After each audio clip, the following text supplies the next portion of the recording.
पे मेटाबॉलिज़्म के थ्रू निकलने वाली जो एनर्जी होती है उसका सबसे बड़ा क्या है, ये हब होता है। That is the TCA cycle या ट्राइकार्बोनिलिक एसिड साइकिल। यहाँ से निकलने वाले जो आपके मॉलिक्यूल्स होंगे एनर्जी करेंसी वाले, उन सबका फर्दर जाकर के जब इलेक्ट्रॉन का लॉस होगा, ऑक्सीडेशन होगा, तो वहाँ पे आप देखेंगे कि बेसिकली सबसे ज़्यादा अमाउंट ऑफ एनर्जी क्या है, निकलती है। तो आज की पूरी क्लास जो होगी वो टीसीए साइकिल पे और उसके थ्रू होने वाले जो प्रोसेस हैं उनके बारे में, as well as that is the electron transport chain या ऑक्सीडेटिव फॉस्फोरिलेशंस के बारे में भी हम लोग स्टडी करेंगे। तो आज की क्लास में ग्लूकोज मेटाबॉलिज्म का पूरा फाइनल टच दिया जाएगा। कोशिश ये रहेगी टाइम के पहले आपका अच्छे तरीके से खत्म हो सके। सो होपफुली कि आप सब लोगों को स्क्रीन दिखाई दे रही होगी और आवाज़ भी ठीक से सुनाई दे रहा है। एक बार आपको कंफर्म कर लीजिए कि स्क्रीन दिखाई दे रहा है कि नहीं दिखाई दे रहा है।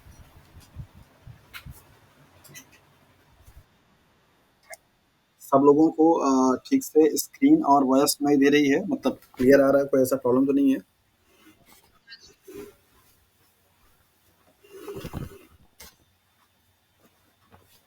ओके, पता नहीं लोग सुन नहीं पा रहे हैं इसलिए नहीं जवाब दे रहे हैं या फिर जवाब नहीं दे पा रहे हैं, आई डोंट नो, बट अगर सब लोग रिप्लाई कर देंगे तो क्लियर हो जाएगा, क्योंकि सबके यहाँ अलग अलग। अच्छा, ओके। सो सिट्रिक एसिड साइकिल्स को ट्राई कार्बोजिलिक एसिड साइकिल्स या क्रेब्स साइकिल के नाम से भी जाना जाता है, और ये साइकिल एरोबिक रेस्पिरेशंस के लिए सेंट्रल पाथवे या सेंट्रल मेटाबॉलिक पाथवे माना जाता है, जहाँ से कि मैक्सिमम ग्लूकोज के ऑक्सीडेशन होने से, मीन्स मेटाबॉलिज्म होने से निकलने वाली जो एनर्जी होती है उसके कंपाउंड्स का क्या होता है, फॉर्मेशन होता है। सिट्रिक एसिड साइकिल्स को आप एम्फीबोली पाथवे के नाम से भी जानते हैं, क्योंकि यहाँ पे दोनों तरीके की प्रोसेस होती रहती है।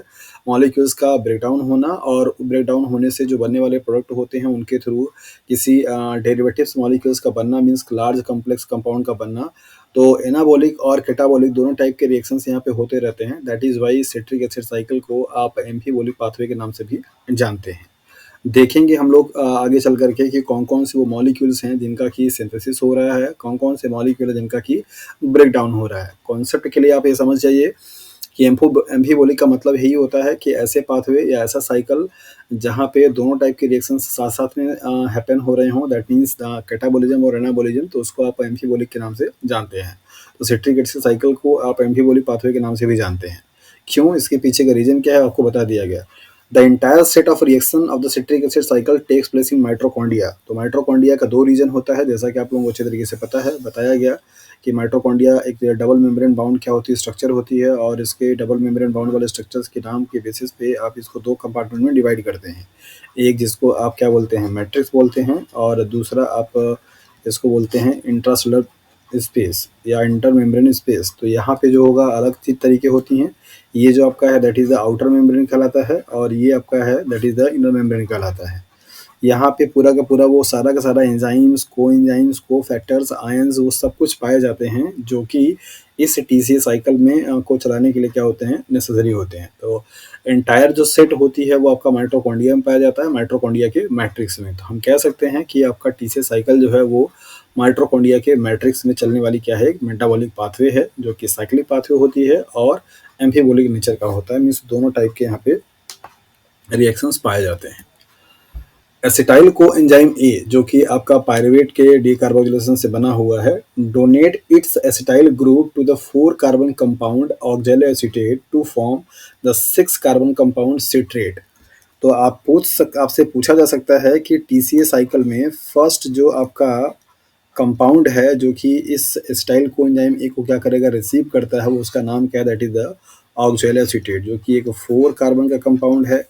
एसिटाइल कोएंजाइम ए जो कि एक 2 कार्बन का कंपाउंड है। इन दोनों का मिल करके एक कंडेंसेशन रिएक्शंस होता है, जहाँ पे 2 कंपाउंड जो कि एक 4 कार्बन का और एक 2 कार्बन का कंपाउंड होते हैं आपस में जुड़ते हैं, और जुड़ने के बाद एक 6 कार्बन का कंपाउंड क्या करते हैं, बनाते हैं, इसका नाम है सिट्रेट। तो सिट्रेट को आप सिट्रिक एसिड भी बोलते हैं। तो चूंकि इस साइकिल में सिट्रिक एसिड का सिंथेसिस होता है, दैट इज वाई आप इसको सिट्रिक एसिड साइकिल के नाम से भी जानते हैं। ये सिट्रिक एसिड साइकिल्स में आप देखेंगे कि 3 कार्बोक्सिलिक ग्रुप होता है, दैट इज वाई आप इसे ट्राई कार्बोक्सिलिक एसिड के नाम से भी जानते हैं। So first step of a TCA cycle is what? That is the condensation of a 2 carbon compound, that two different carbon compound. One is containing 2 carbon, another is containing 4 carbon, and it's a kind of a condensation reaction where it forms 6 carbon compound known as the citrate. So basically, citrate contain three carboxylic group in their compound structure. That is why it is known as the tricarboxylic acid cycle. That is the tricarboxylic acid. Next आपको यहाँ दिया जा रहा है acetyl co enzyme A produced in the breakdown of a carbohydrate fat and protein. इस line से आप ये समझ सकते हैं कि जब इस कंपाउंड का ही ज़रूरत होती है टीसीए साइकिल को चलाने के लिए, कह सकते हैं कि ये आपका एक एंट्री पॉइंट होता है, मीन्स एंट्री कार्बन कंपाउंड कहलाता है। और ये आपका मॉलिक्यूल इन तीनों के ही ब्रेकडाउन से बन सकता है। मतलब source of acetyl co enzyme A can be carbohydrate fat and protein. Means what, TCA cycle चलाने के लिए ज़रूरी नहीं है कि हमेशा सिर्फ कार्बोहाइड्रेट ही चाहिए होगा।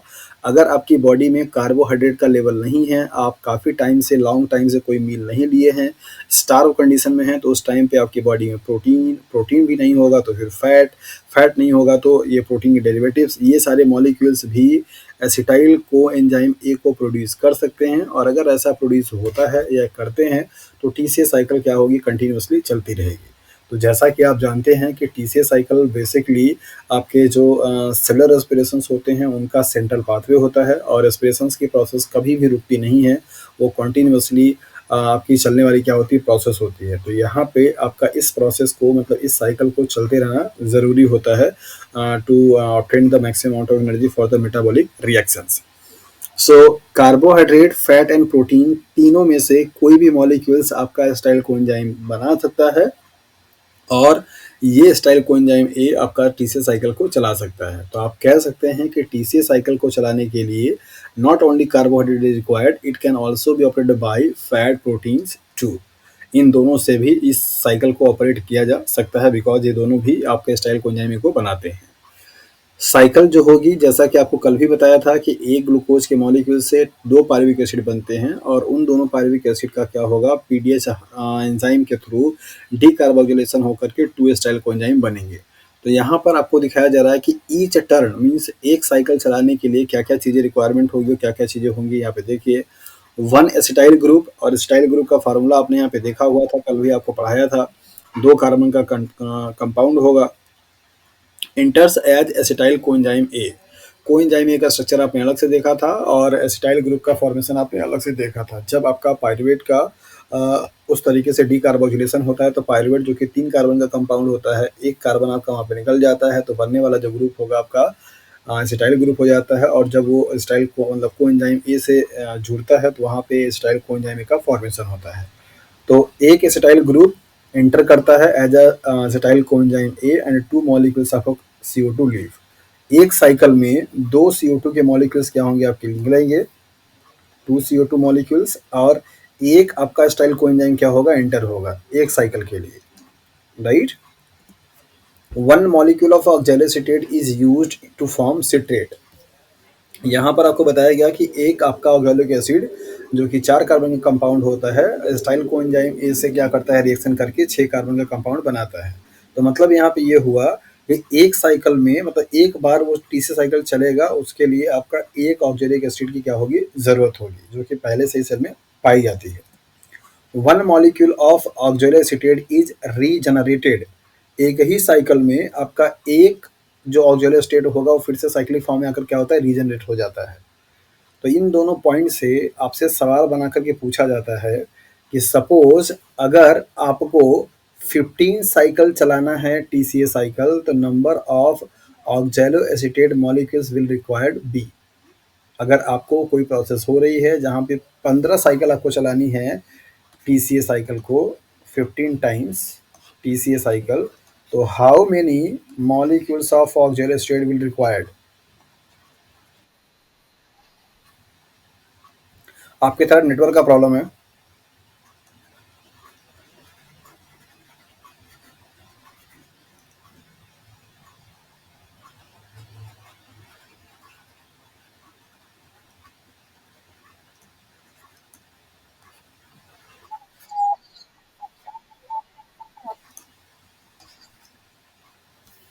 मेरा सवाल यहाँ पे ये है, सवाल से पहले मैंने स्टेटमेंट आपको दिया कि एक टीसीए साइकिल में एक टर्न को चलाने के लिए एक ऑक्सैलो एसिटेट मॉलिक्यूल्स क्या होता है, यूज होता है, और वो एक आपका ऑक्सैलो एसिटेट क्या होगा, फिर से रीजनरेट हो जाएगा।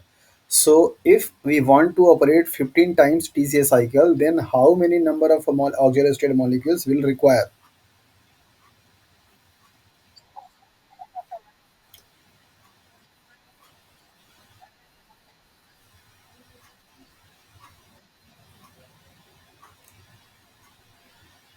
ओके, कुछ लोगों ने आंसर दिया 15, कुछ लोगों ने आंसर दिया 1।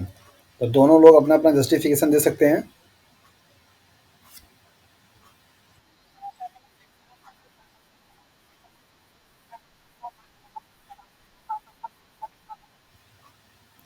Very good. और जो 15 बोलना चाहते हैं वो बता सकते हैं।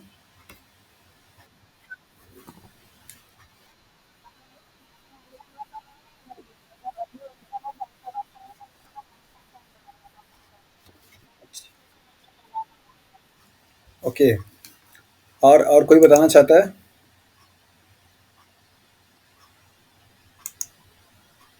क्या सब लोगों को सवाल और सब लोगों को चीज़ें समझ में आ रही हैं जो मैं पूछ रहा हूँ?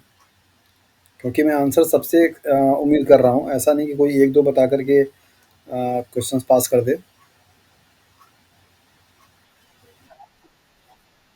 हम्म।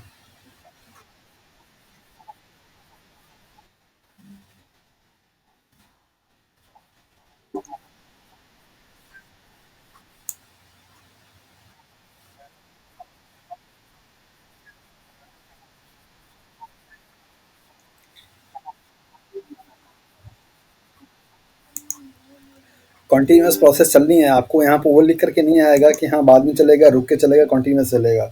आपको सिंपल सवाल दिया जाएगा जिस फॉर्मेट में मैंने आपको बताया कि अगर आपको suppose n number of cycle अगर आपको चलाना, मैंने यहाँ पे 15 नंबर आपको दे दिया था, अगर आपको एन नंबर ऑफ साइकिल अगर चलाना है तो how many number of auxiliary state will be required for that cycle.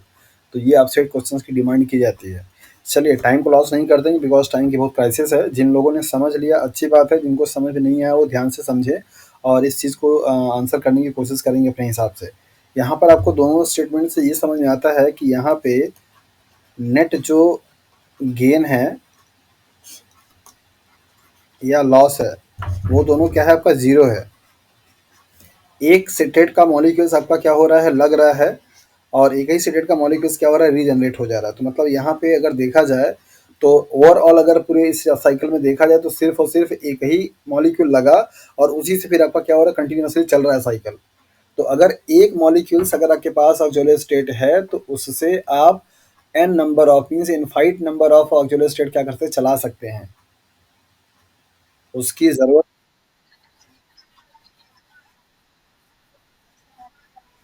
एक बार जब, वही तो मैं पूछ रहा हूँ, यही तो आपको बता, अभी आप साइकिल भी देखेंगे, सवाल को समझिए।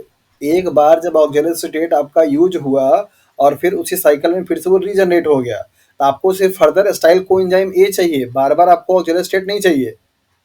आपको दूसरी साइकिल चलाने के लिए फिर से क्या चाहिए होगा, स्टाइल कोएंजाइम ए आएगा, फिर से वो क्या करेगा, उसे रिएक्ट कर जाएगा, फिर से वो रीजनरेट होगा, फिर से आएगा, फिर चल जाएगा। तो टीसीए साइकिल को चलाने के लिए एक ऑक्सिलरी स्टेट मॉलिक्यूल्स भी infinite number of TCA cycle को चला सकता है।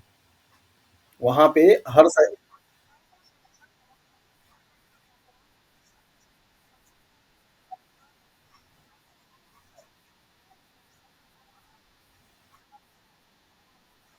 रीजनरेट हो रहा है तो ऑब्वियस सी बात है, उसी लिए हो रहा है, बीच में चल करके इंटरमीडिएट कंपाउंड बनाता है, लेकिन जब फाइनल स्टेट टीसीए साइकिल का देखेंगे तो वहां पर आपको देखेगा फिर से रीजनरेट हो गया। और रीजनरेट जब होता है फिर जाकर के वहां पे रिएक्ट कर जाता है एस्टाइल कोएंजाइम से। ये खत्म होने वाला कंपाउंड नहीं है, उसका फॉर्मेशन और उसका कॉम्बिनेशन दोनों कॉन्टिन्यूसली चल रहे हैं। हाँ,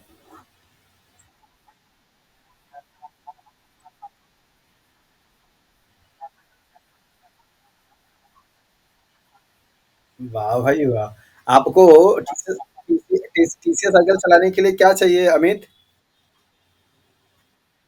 टीसीए साइकिल को चलाने के लिए क्या चाहिए?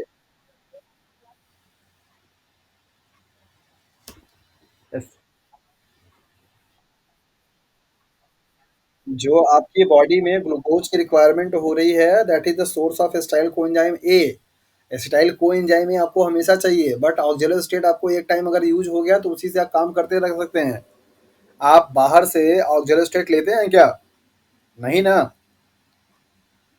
आपकी बॉडी में जो है उसी से काम चल रहा है, बाहर से ग्लूकोज लेते हैं और अल्टीमेटली ग्लूकोज ऑक्सीडाइज होकर के ब्रेक डाउन होकर के क्या बनाता है, एसिटाइल कोएंजाइम ए। ठीक है अमित। तो आपको ग्लूकोज की रिक्वायरमेंट इसलिए है क्योंकि आपको चाहिए स्टाइल कोएंजाइम ए।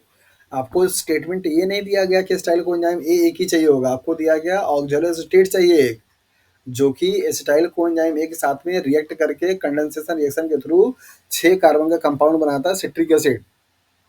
उसकी रिक्वायरमेंट सिर्फ एक होगी।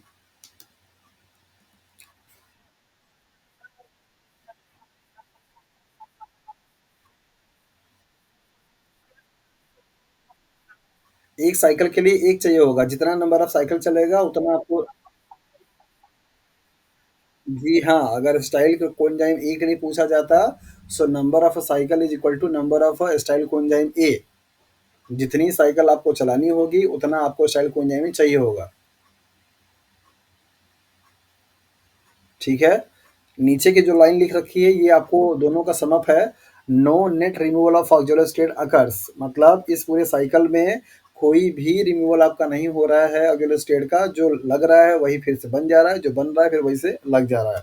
तो इसकी वजह से आप बोल सकते हैं कि एक ऑक्जेलोस्टेट के मॉलिक्यूल से टीसीए साइकिल इनफाइनाइट साइकिल तक चल सकती है, राइट। सिट्रिक एसिड साइकिल्स को टोटली अगर देखा जाए तो 8 स्टेप का ये प्रोसेस होता है, साइक्लिक प्रोसेस होती हैं जहाँ पे 8 स्टेप्स होते हैं। और जिनमें से 4 जो स्टेप्स होते हैं वो बेसिकली आपके क्या हैं, ऑक्सीडेशन वाले प्रोसेस होते हैं। बाकी जो होंगे आपके हाइड्रोजनेशंस के होंगे और इसके बाद डीकार्बोक्सिलेशंस का होगा। यहाँ पे आप इसका फुल लेंथ व्यू देख सकते हैं पूरे टीसीए साइकिल का, कि टीसीए साइकिल में क्या-क्या फिनोमेना हो रही हैं, कहाँ-कहाँ पे क्या-क्या हो रहा है। सो स्टार्ट करते हैं यहाँ से। ये आपका स्टाइल कोएंजाइम ए जो है वो आया कहाँ से है, पायरुविक एसिड से, जिसका कि कल आप लोगों ने देख रखा था। तो पायरुवेट से आपने पढ़ा है पीडीएच हार्मो एंजाइम के प्रेजेंस में ये बेसिकली क्या बनाता है, स्टाइल कोएंजाइम ए। एसिटाइल कोएंजाइम ए जब बना और पायरुवेट जब आपका बना था, तो पायरुवेट में आपने देखा था यहाँ पे 3 तरीके के कार्बन थे, जिसको पहले यहाँ पे समरी कर लेते हैं क्योंकि इन्हीं से सवाल आगे आका बनेगा।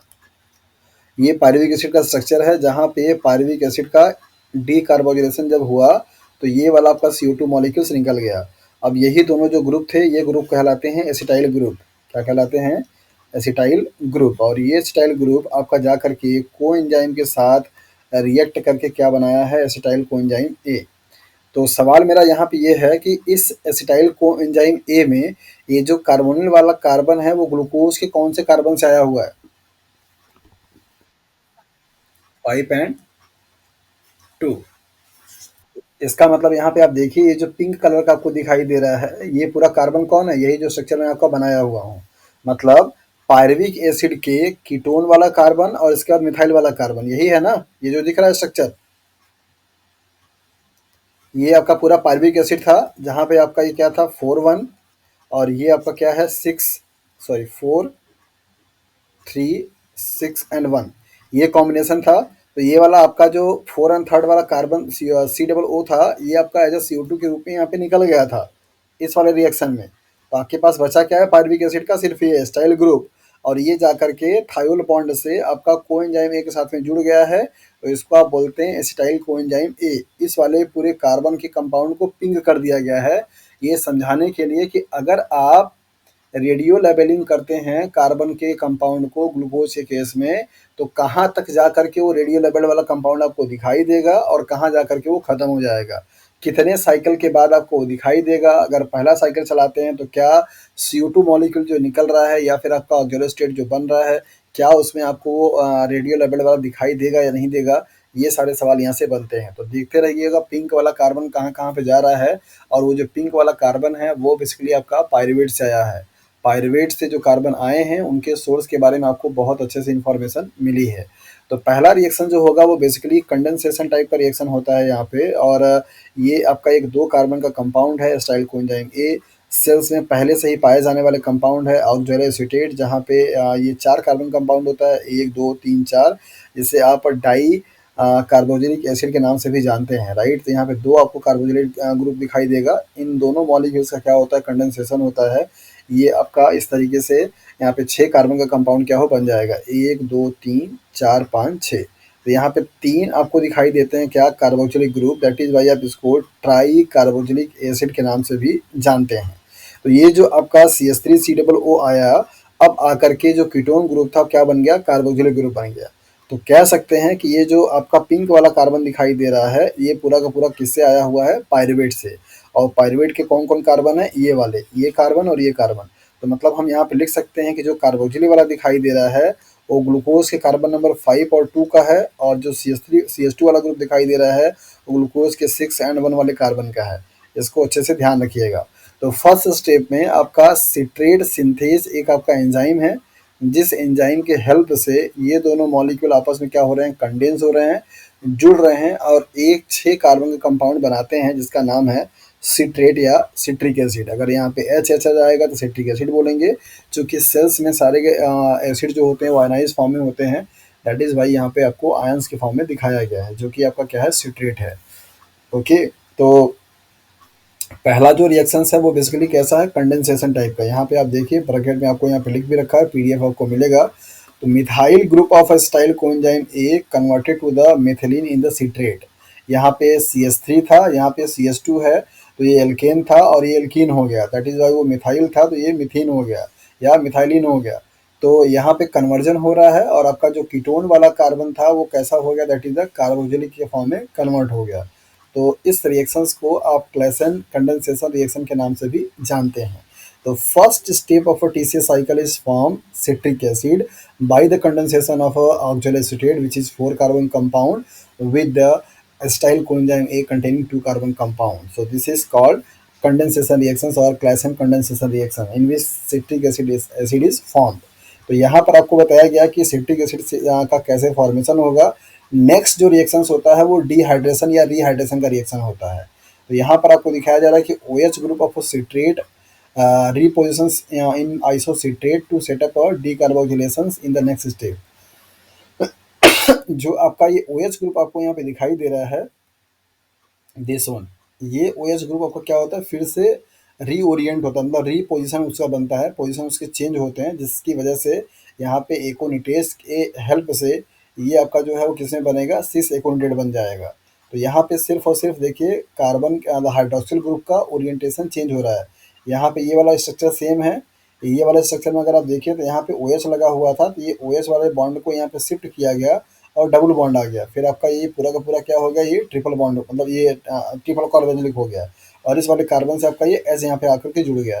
तो यहाँ पे अगर आप देखेंगे तो बेसिकली ये एक इंटरमीडिएट कंपाउंड होता है, ये स्टेबल कंपाउंड नहीं होता है, इसे इंटरमीडिएट कंपाउंड के नाम से भी जाना जाता है। तो इस सिट्रेट से सिस एकोनिटेट बनने के लिए जो एंजाइम की रिक्वायरमेंट है वो एकोनिटेज होता है, और यहाँ पे आपका एक वाटर मॉलिक्यूल का क्या होगा, एलिमिनेशन हुआ, और वाटर मॉलिक्यूल के एलिमिनेशन के साथ साथ में हाइड्रोक्सिल ग्रुप का क्या हुआ, रीओरिएंटेशन हुआ। तो आप यहाँ पे देखिए वाटर मॉलिक्यूल कहाँ से निकला, यहाँ पे कार्बन और कार्बन के बीच में डबल बॉन्ड आया, और इस वाले हाइड्रोक्सिल ग्रुप का जो हाइड्रोजन है सिर्फ यहाँ आया। तो एक तरीके से कह सकते हैं कि यहाँ से आपका एक O और यहाँ से आपका H2 निकल करके H2O मॉलिक्यूल निकल गया, और बाकी आपका यहाँ पे सिंगल डबल बॉन्ड बन करके हाइड्रोजन यहाँ पे जुड़ गया। तो एक वाटर मॉलिक्यूल का क्या हुआ, रिमूवल हुआ। चूंकि ये रिएक्शन आपके रिवर्सिबल होते हैं तो कंडीशंस के अकॉर्डिंग दोनों होता रहता है। अगर फॉरवर्ड डायरेक्शन में जाएगा तो उसे आप डिहाइड्रेशन बोलेंगे, रिवर्स रिएक्शन में जाएगा तो उसे आप रिहाइड्रेशन बोलेंगे। तो वाटर मॉलिक्यूल यहाँ पे निकल भी सकता है और लग भी सकता है। मीन्स वॉट, अगर सिट्रेट से आपको सिस एकोनिटेट बनाना है तो वाटर मॉलिक्यूल क्या होगा, निकलेगा, और अगर आपको सिस एकोनिटेट से फिर से क्या बनाना है, सिट्रेट बनाना है, तो वाटर मॉलिक्यूल क्या होगा, लगेगा। तो इसे आप रिहाइड्रेशन के नाम से भी जानते हैं।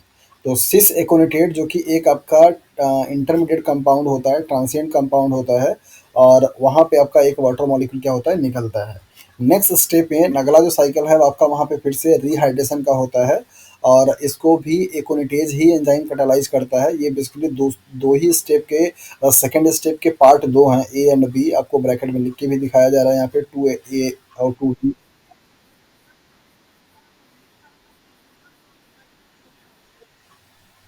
कौन सा कार्बन,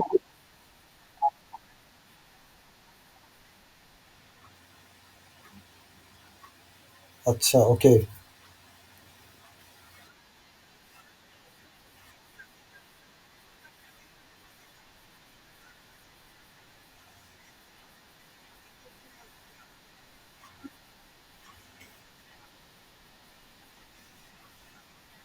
यहाँ से ऑक्सोलो स्टेट से।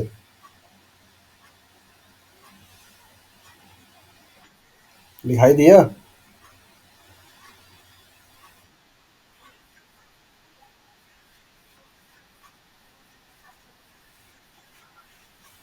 अरे पॉइंट दिखाई नहीं दे रहा था? अच्छा क्लियर तो ये विजिबल है।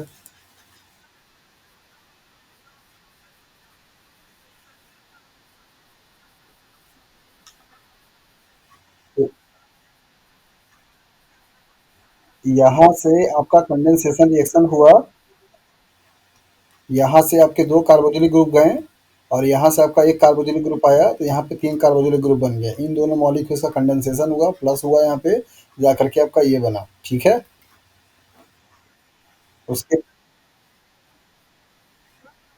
H2O मॉलिक्यूल्स का रिमूवल होगा जब आपका सिट्रेट से सिस एकोनिटेट बनेगा, जो कि एक इंटरमीडिएट कंपाउंड होता है। तो यहाँ पे वाटर मॉलिक्यूल निकलेगा और जब इसका ये रिवर्सिबल रिएक्शन है, दोनों तरफ आपको एरो दिखाया जा रहा है। अगर जब आपका सिस एकोनिटेट से सिट्रेट का सिंथेसिस होगा तो वाटर मॉलिक्यूल यहाँ पे लग जाएगा, और अगर इससे इसका होगा तो यहाँ पे निकलेगा। और इस रिएक्शन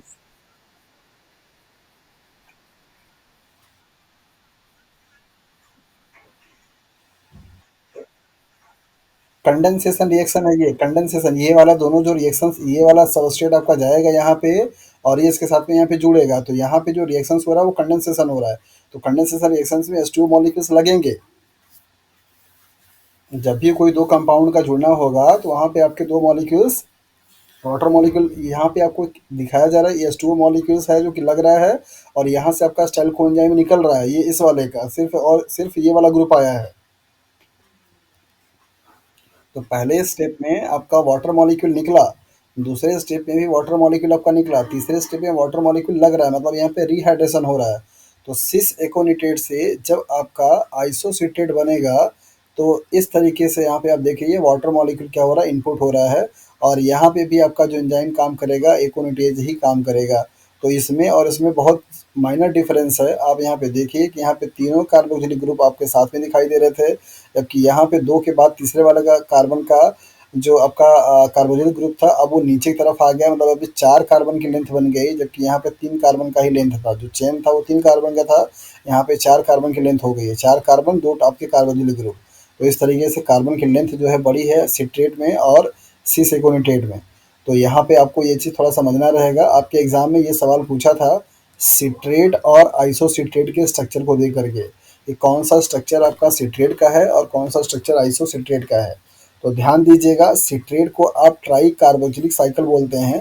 तो 3 कार्बोक्सिलिक ग्रुप होना चाहिए। तो 3 कार्बोक्सिलिक ग्रुप आपके जो हैं वो इस तरीके से हैं कि कार्बन जो पेरेंट कार्बन चेन है वो भी 3 कार्बन का ही है। नंबरिंग आप चाहे इसको यहाँ से कर लीजिए 1 2 3, या फिर यहाँ से कर लीजिए, कोई दिक्कत नहीं, कि दोनों तीनों तरफ लगे हुए हैं। तो 3 कार्बन की आपकी पेरेंट चेन है और तीनों कार्बन से ही जुड़े हुए आपके कार्बोक्सिलिक ग्रुप हैं। ये आपका सिट्रेट का है।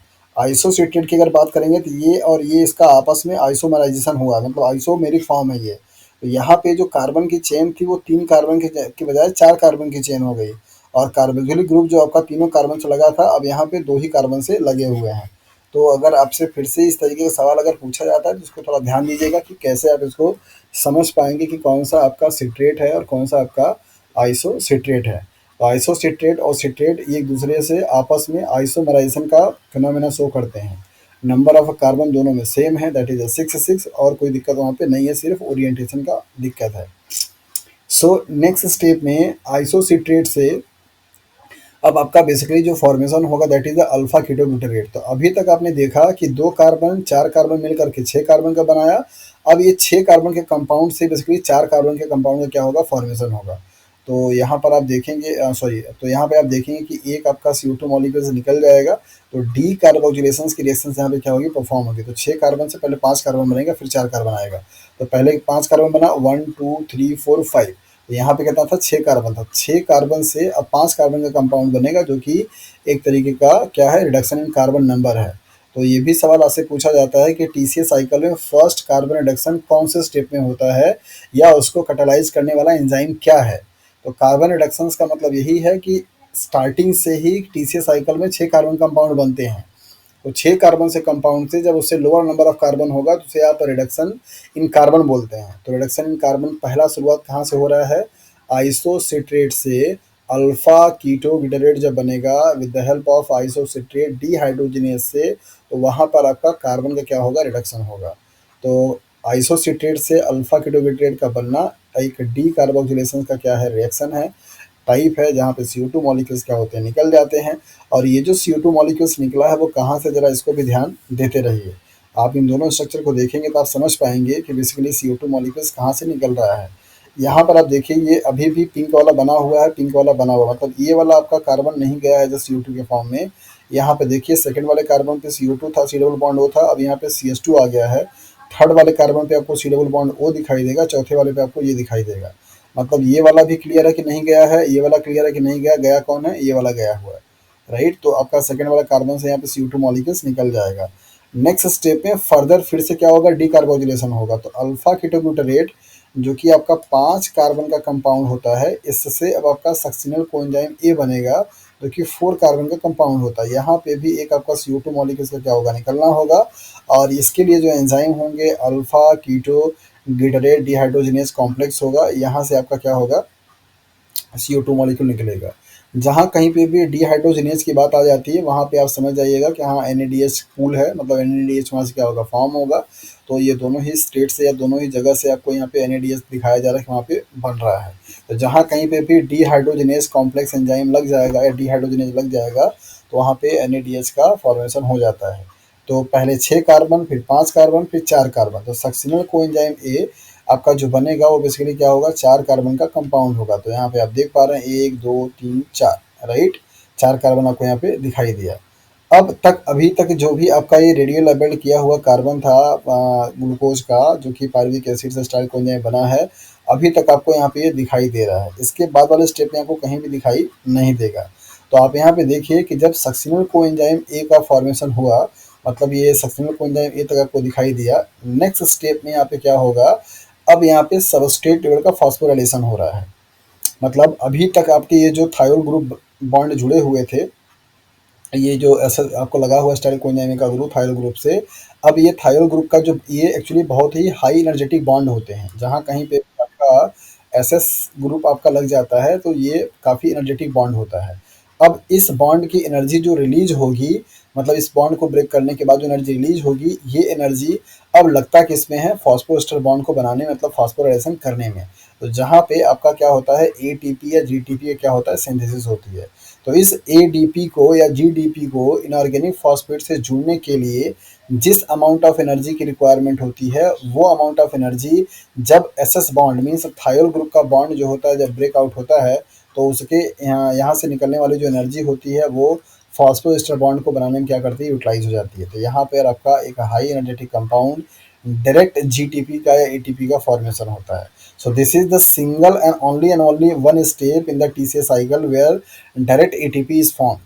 बाकी जितने भी आपके साइकिल में स्टेप दिखाई देंगे, उन सभी से कहीं पे भी डायरेक्टली आपका एटीपी का फॉर्मेशन नहीं हो रहा है। सब या तो एफएडीएच बना रहे हैं या तो आपके एनएडीएच बना रहे हैं।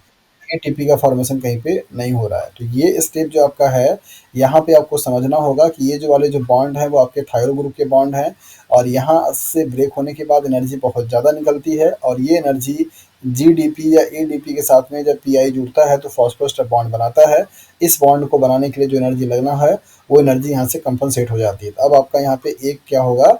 जीटीपी मॉलिक्यूल्स बनेगा। तो चूंकि यहाँ पे जीटीपी मॉलिक्यूल्स को सिंथेसिस करने के लिए जो एनर्जी की रिक्वायरमेंट हुई, सप्लीमेंट हुआ, वो बेसिकली सबस्ट्रेट ने दिया है। तो आप इसको सबस्ट्रेट लेवल फॉस्फोराइलेशन के नाम से जानते हैं। तो स्टार मार्क यहाँ पे लगा लीजिए।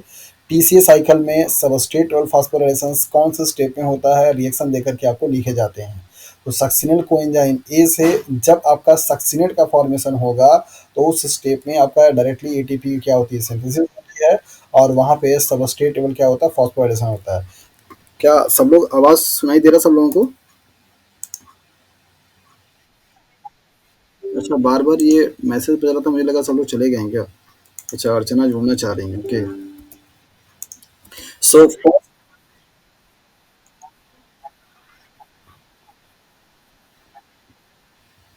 क्या हो गया? हाँ, हाँ।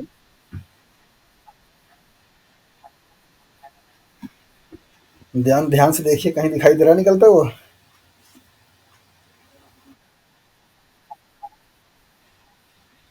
हाँ, है ना ट्विस्ट, कि कहीं निकला भी नहीं और कहीं गायब, यहाँ के बाद वहाँ दिखाई नहीं दिया, गायब भी हो गया।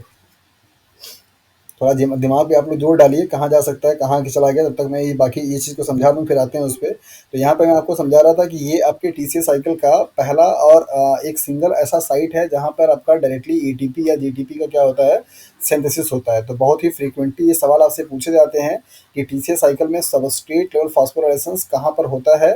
3 सवाल, कहाँ पे होगा मतलब आपको रिएक्शंस दे करके पूछे जाएँगे, जैसे दैट इज़ अल्फा कीटोग्लूटारेट से सक्सिनल कोएंजाइम ए, या आपका आइसोसिटेट से एक अल्फा कीटोग्लूटारेट, या सक्सिनल कोएंजाइम ए से सक्सिनेट, या सक्सिनेट से फ्यूमरेट।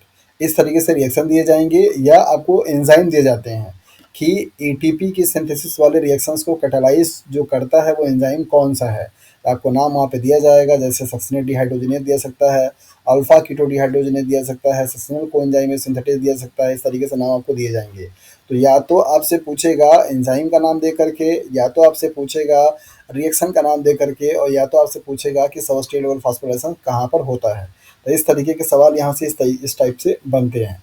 अब आते हैं इस सवाल पे कि यहाँ तक आपको पिंक दिखाई दे रहा था, और यहाँ पे कहीं पे भी डी कार्बोक्सिलेशन होता हुआ दिखाई नहीं दे रहा है, ना तो यहाँ पे ना तो यहाँ पे, कहीं पे भी नहीं।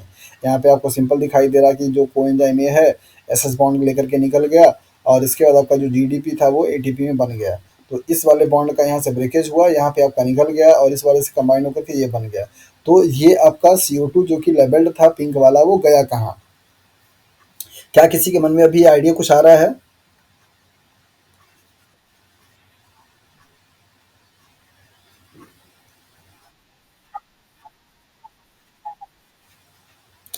अरे भाई, तो जहाँ पे डिकार्बोजुलेशन हुआ वहाँ तो आपको दिखाई दे रहा है। डिकार्बोजुलेशन यहाँ पे हुआ तो यहाँ से बाद भी यहाँ पे दिखाई दिया, यहाँ डिकार्बोजुलेशन हुआ तो यहाँ पे भी दिखाई दिया, यहाँ तो डिकार्बोजुलेशन नहीं हो रहा, फिर यहाँ पे दिखाई क्यों नहीं दे रहा? सवाल यहाँ पे ये है।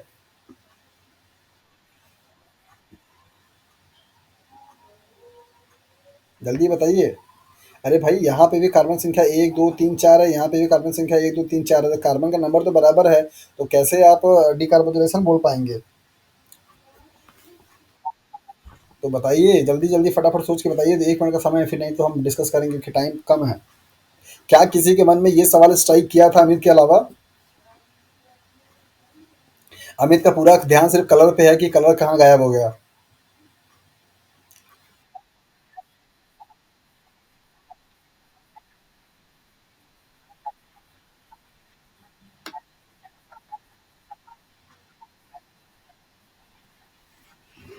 Very good. सक्सिनेट जो कंपाउंड होता है वो बेसिकली सिमेट्रिकल मॉलिक्यूल्स होते हैं, राइट? तो इनका जो डिस्ट्रीब्यूशन होता है वो एकदम इक्वल इक्वल प्लेन पर होता है। तो यहाँ पे ये जो कार्बोक्सिलिक ग्रुप आपको यहाँ पे दो दिखाई दे रहा है in the form of a carbon double bond O, इसके फॉर्म में, इन दोनों कार्बन के मॉलिक्यूल्स में डिस्टिंग्विश करना पॉसिबल नहीं है कि कौन सा कार्बन आपका कार्बोक्सिलिक वाला है, कौन सा कार्बन आपका मिथाइल वाला है, क्योंकि आपका सक्सिनेट का जो मॉलिक्यूल्स होता है पूरा प्लेन सिमेट्री पर आता है, और प्लेन सिमेट्री पर रखे गए मॉलिक्यूल्स को आप डिस्टिंग्विश नहीं कर पाएंगे। तो इस वजह से यहाँ से रेडियो लेबलिंग का जो पिंक कलर आपको दिखाई दे रहा था वो गायब हो गया। दोनों में से किसी कार्बन पे होगा ये पता नहीं चलेगा, मतलब डिस्टिंग्विश करना संभव नहीं है। आप उसे पॉइंट आउट नहीं कर पाएंगे कि हाँ आपका ये वाला जो कार्बन है वो सक्सिनेट वाला या लेबल्ड वाला है, दैट इज एस्टाइल कोएंजाइम वाला है या नहीं है, जिसकी वजह से आपको यहाँ पे पिंक कलर दिखाई नहीं दे पा रहा है। नहीं मालूम है कि ये वाला जो कार्बन है, मतलब ये वाला जो कार्बोजिलिक है ये वाला है, ये है, या ये वाला जो कार्बोजिलिक है ये वाला है, क्योंकि ये आपका फिक्स नहीं है, बिकॉज जिसकी जो सिमेट्री है वो प्लेन है। प्लेन पे रखी गई कोई भी मॉलिक्यूल्स जो होंगे उनमें आप उनके लोकेशंस को एग्जैक्टली बता नहीं पाएंगे, क्योंकि ओरिएंटेशन सेम है, प्लेन सिमेट्री इनकी सेम है, तो आपको बताना मुश्किल हो जाएगा। जब अगर ये ओरिएंटेशन डिफरेंट होता तो आप बता पाते कि अच्छा एक्सियल वाला जो है आपका वो नॉन वाला है, टर्नल वाला जो है आपका वो लेबल्ड वाला है, तो आपको बताना आसान रहता है। लेकिन यहाँ पे चूंकि सिमेट्री इनकी प्लेन होती है, दैट इज़ व्हाई ये वाले कार्बन को डिस्टिंग्विश करना पॉसिबल नहीं होता। दैट्स व्हाई यहाँ पर आपको लेबलिंग दिखाई नहीं दे रही है। ओके,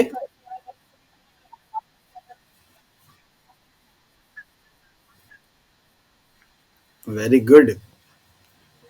लेबलिंग इसीलिए की जाती है कि कौन सा है कौन सा नहीं है ये पता चल जाए। है कोई सवाल का जवाब देने वाला? किसी के दिमाग में ये बात आ रही है कि जो वंदना बोल रही हैं वो सही है या गलत है?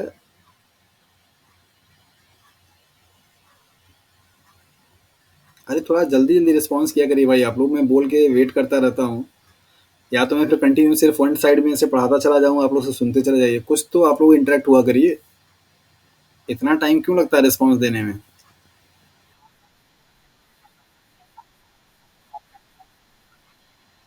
अच्छा, ओके, तो इतना टाइम नहीं लगना चाहिए। वंदना, आपका सवाल जो है वो बहुत सही है कि रेडियो लेबलिंग इसीलिए इसी पर्पज से किया जाता है ताकि आपको उसकी लोकेशन पता चलती रहे। लेकिन जब आप मुझे ये बताइए, एक ही कार्बन मतलब एक ही टाइप का एलिमेंट है और आपने उस एलिमेंट को रेडियो लेबल कर दिया, क्या दोनों कार्बन में कोई डिस्टिंग्विश है? रेडियो लेबलिंग आप डिफरेंट डिफरेंट एलिमेंट को डिफरेंट करके तब पता कर सकते हैं, लेकिन सेम काइंड का एलिमेंट अगर रहेगा, अगर उसकी रेडियो लेबलिंग की गई तो पता नहीं चलेगा।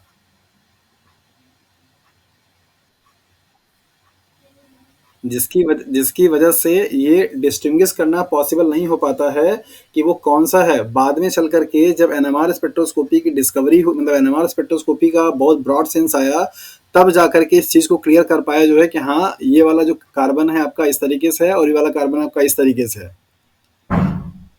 तो टीसीएस साइकिल में जो आपका स्टाइल कोएंजाइम ए से लेबल्ड वाला कार्बन आपका, मतलब अभी लेबलिंग वो नहीं है, वो सिर्फ ये दिखाता है कि आपका जो पायरुवेट से आया हुआ कार्बन है वो ये है, मतलब कि ये ऐसे ऐसे आप मत समझिए कि ये लेबल्ड है। मैं आपको ये सवाल बनाने के लिए बताता हूँ कि हाँ, यहाँ से रेडियो लेबलिंग ये वाले कार्बन किए जाते हैं। ये जो पिंक आपको कलर किया गया है ये रेडियो लेबलिंग नहीं है, ये आपको सिर्फ ये बताने के लिए है कि ये वाला कार्बन आपका स्टाइल कोएंजाइम ए में जो आया है वो पायरुवेट से आया है। रेडियो लेवलिंग अभी नहीं की गई, ये लेवलिंग सिर्फ की गई है बताने के लिए। तो जब आपका यहाँ पे सक्सिनल कोएंजाइम ए से सक्सिनेट आपका जब बनता है तो सक्सिनेट आपका एक प्लेन सिमेट्री वाला मॉलिक्यूल है। तो यहाँ पे इस चीज को डिस्टिंग्विश नहीं हो पाता है कि हाँ, ये वाला कार्बन आपका पायरुवेट से आया हुआ है या ये वाला कार्बन आपका ये पहले वाले कंपाउंड का है, सक्सिनेट वाला कंपाउंड का है, ये बताना मुश्किल हो जाता है। रेडियो लेवलिंग अलग चीज होती है और आपका लेवलिंग अलग चीज होती है। यहाँ पे आपको सिर्फ लेवलिंग करके दिखाया।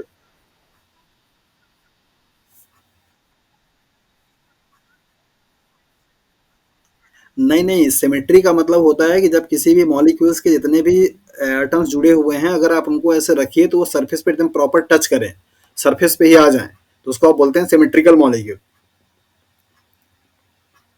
पहली चीज तो यहाँ पे दो चीज का कंफ्यूजन आप लोगों के दिमाग में है, उसको समझिए। ये जो पिंक कलर किया गया है ये रेडियो लेबलिंग नहीं है, इस पे रेडियो लेबलिंग करके सवाल पूछा जाता, मैं ये बोल रहा था। ये जो पिंक कलर है ये सिर्फ लेबल किया गया है ये बताने के लिए कि इनका जो सोर्स है वो आपका पायरुवेट का कार्बन का है, ये रेडियो लेबलिंग नहीं है। रेडियो लेबलिंग करके आपसे सवाल पूछा जाता है एग्जाम में कि अगर आपने ये वाले कार्बन को रेडियो लेबलिंग किया हुआ है तो वो कहाँ पर जाकर आपको दिखाई देगा। क्या जो CO2 निकलेगा उसमें आपको रेडियो लेबलिंग आएगी या आपका जो यहाँ पर आएगा वहां पर आएगा, तो इस तरीके से आपसे पूछा जाता है। बट ये जो फिगर में आपको पिंक कलर दिखाई दे रहा है ये सिर्फ लेबलिंग है, बताने के लिए कि पायरुवेट से आया हुआ कार्बन यही वाला है। हाँ, वही मतलब पायरुवेट का सिंथेसिस कहाँ से होगा, ग्लूकोज से ना। तो अगर आप ग्लूकोज को देखेंगे और पायरुवेट को देखेंगे तो ये सोर्स, ये जो पिंक कलर वाले कार्बन आपको दिखाई दे रहे हैं ये बताते हैं कि ये सोर्स कहाँ से है इनका, पायरुवेट से। और पायरुवेट कहाँ से है, ग्लूकोज से है।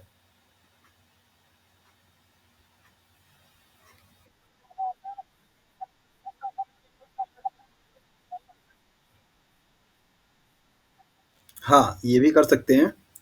तो हाँ,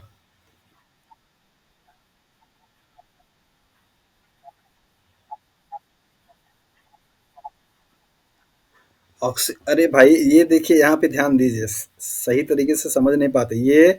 acetyl co enzyme A group, यहाँ पे मैंने क्या बोला था, बॉन्ड आपका ब्रेक होगा, बताया था कि थायोल ग्रुप का बॉन्ड आपका यहाँ पे लिखा भी है, थायोल ग्रुप का बॉन्ड आपका ब्रेक होगा।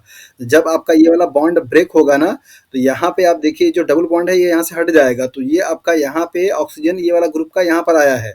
ओके, यहाँ का स्ट्रक्चर आप देखिए, यहाँ पे हाइड्रोजन की एक पहले इसको इरेज कर देते हैं, ध्यान से समझिए।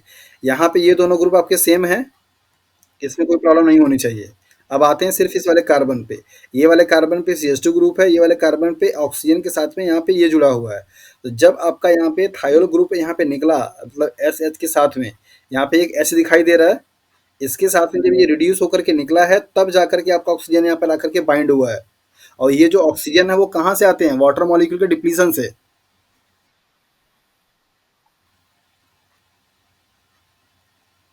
हाँ तो क्या मतलब, क्या पूछ रहे हैं?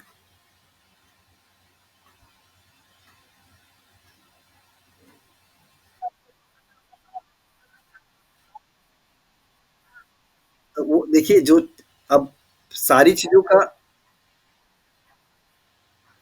अच्छा ये बताइए इस वाले H2O का सोर्स आपको दिखाया गया कि कहाँ से आया? नहीं ना? तो आपके जो ये सारी चीज़ें सेल्स में हो रही हैं, सेल्स में आपके बहुत सारे ऐसे आयंस और वाटर लिक्विड ये सब पड़े हुए रहते हैं।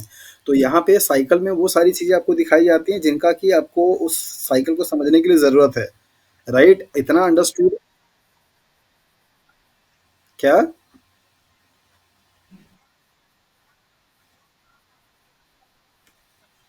अरे भैया ये एरो क्या दिखाता है, ये रिएक्शंस में लगे कंडेंसेशन हो रहा है, यहाँ पे लगेगा और फिर आपका ये बनेगा।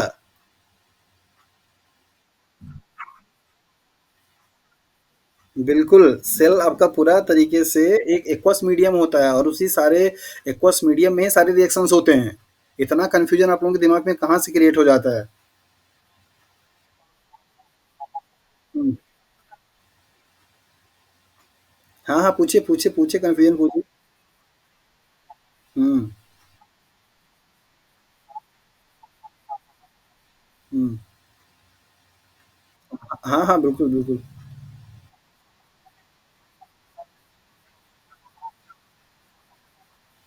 Very good. भैया मेरे, यहाँ पे ये जो बॉन्ड आपका ब्रेक हुआ है, यहाँ पे कंडेंसेशन रिएक्शन कराने के लिए कि ये जो रिएक्शंस हो रहे हैं ना, इनके लिए जो एनर्जी चाहिए होगी इस बॉन्ड से निकली हुई, तब जाकर कंडेंसेशन हो पाया है। यहाँ पे आपका, यहाँ पे देखिए, यहाँ पे फॉस्फोराइलेशन की प्रोसेस हुई, यहाँ पे कंडेंस, दोनों के प्रोसेस में डिफरेंसेस है। थोड़ा सा लॉजिकली अगर आप समझेंगे, इस स्टेप में जो थायल ग्रुप का बॉन्ड ब्रेकआउट हुआ, ये थायल ग्रुप की जो एनर्जी थी वो इसके कंडेंसेशन में यूज हो गई, जबकि यहाँ पे थायल ग्रुप की जो एनर्जी रिलीज हुई वो फॉस्फोराइलेशन में यूज हो गया। यहाँ पे सबस्ट्रेट, आपका जो पूछना था वो मैं समझ गया कि सर वहाँ पे थायल ग्रुप जब जुड़ा टूटा तो वहाँ पे,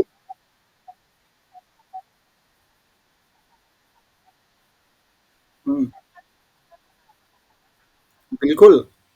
और सेल्स, और देखिए कहने का मतलब ये है कि जो एनर्जी बॉन्ड के ब्रेक होने से रिलीज हो रही है वो जरूरी नहीं कि सिंगल टाइम, मतलब एक ही टाइप के प्रोसेस में इन्वॉल्व होगी, वो कई टाइप का रिएक्शन परफॉर्म करा सकता है।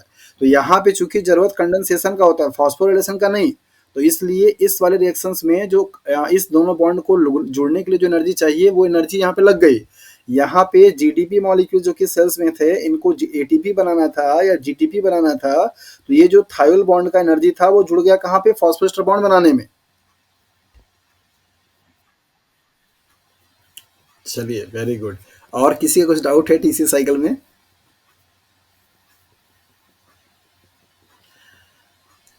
तो अमित आपको, अमित आपको एक आधे घंटे का सिर्फ अगर एक स्लाइड पे डिस्कशन चलेगा तो डेफिनेटली क्लियर क्लियर तो होना ही चाहिए। वंदना ने बड़ा आंसर आंसर दिया था, ये सर जूम करके देख रहे हैं इसलिए कंफ्यूजन हो रहा है। कम जूम कर दें क्या वंदना?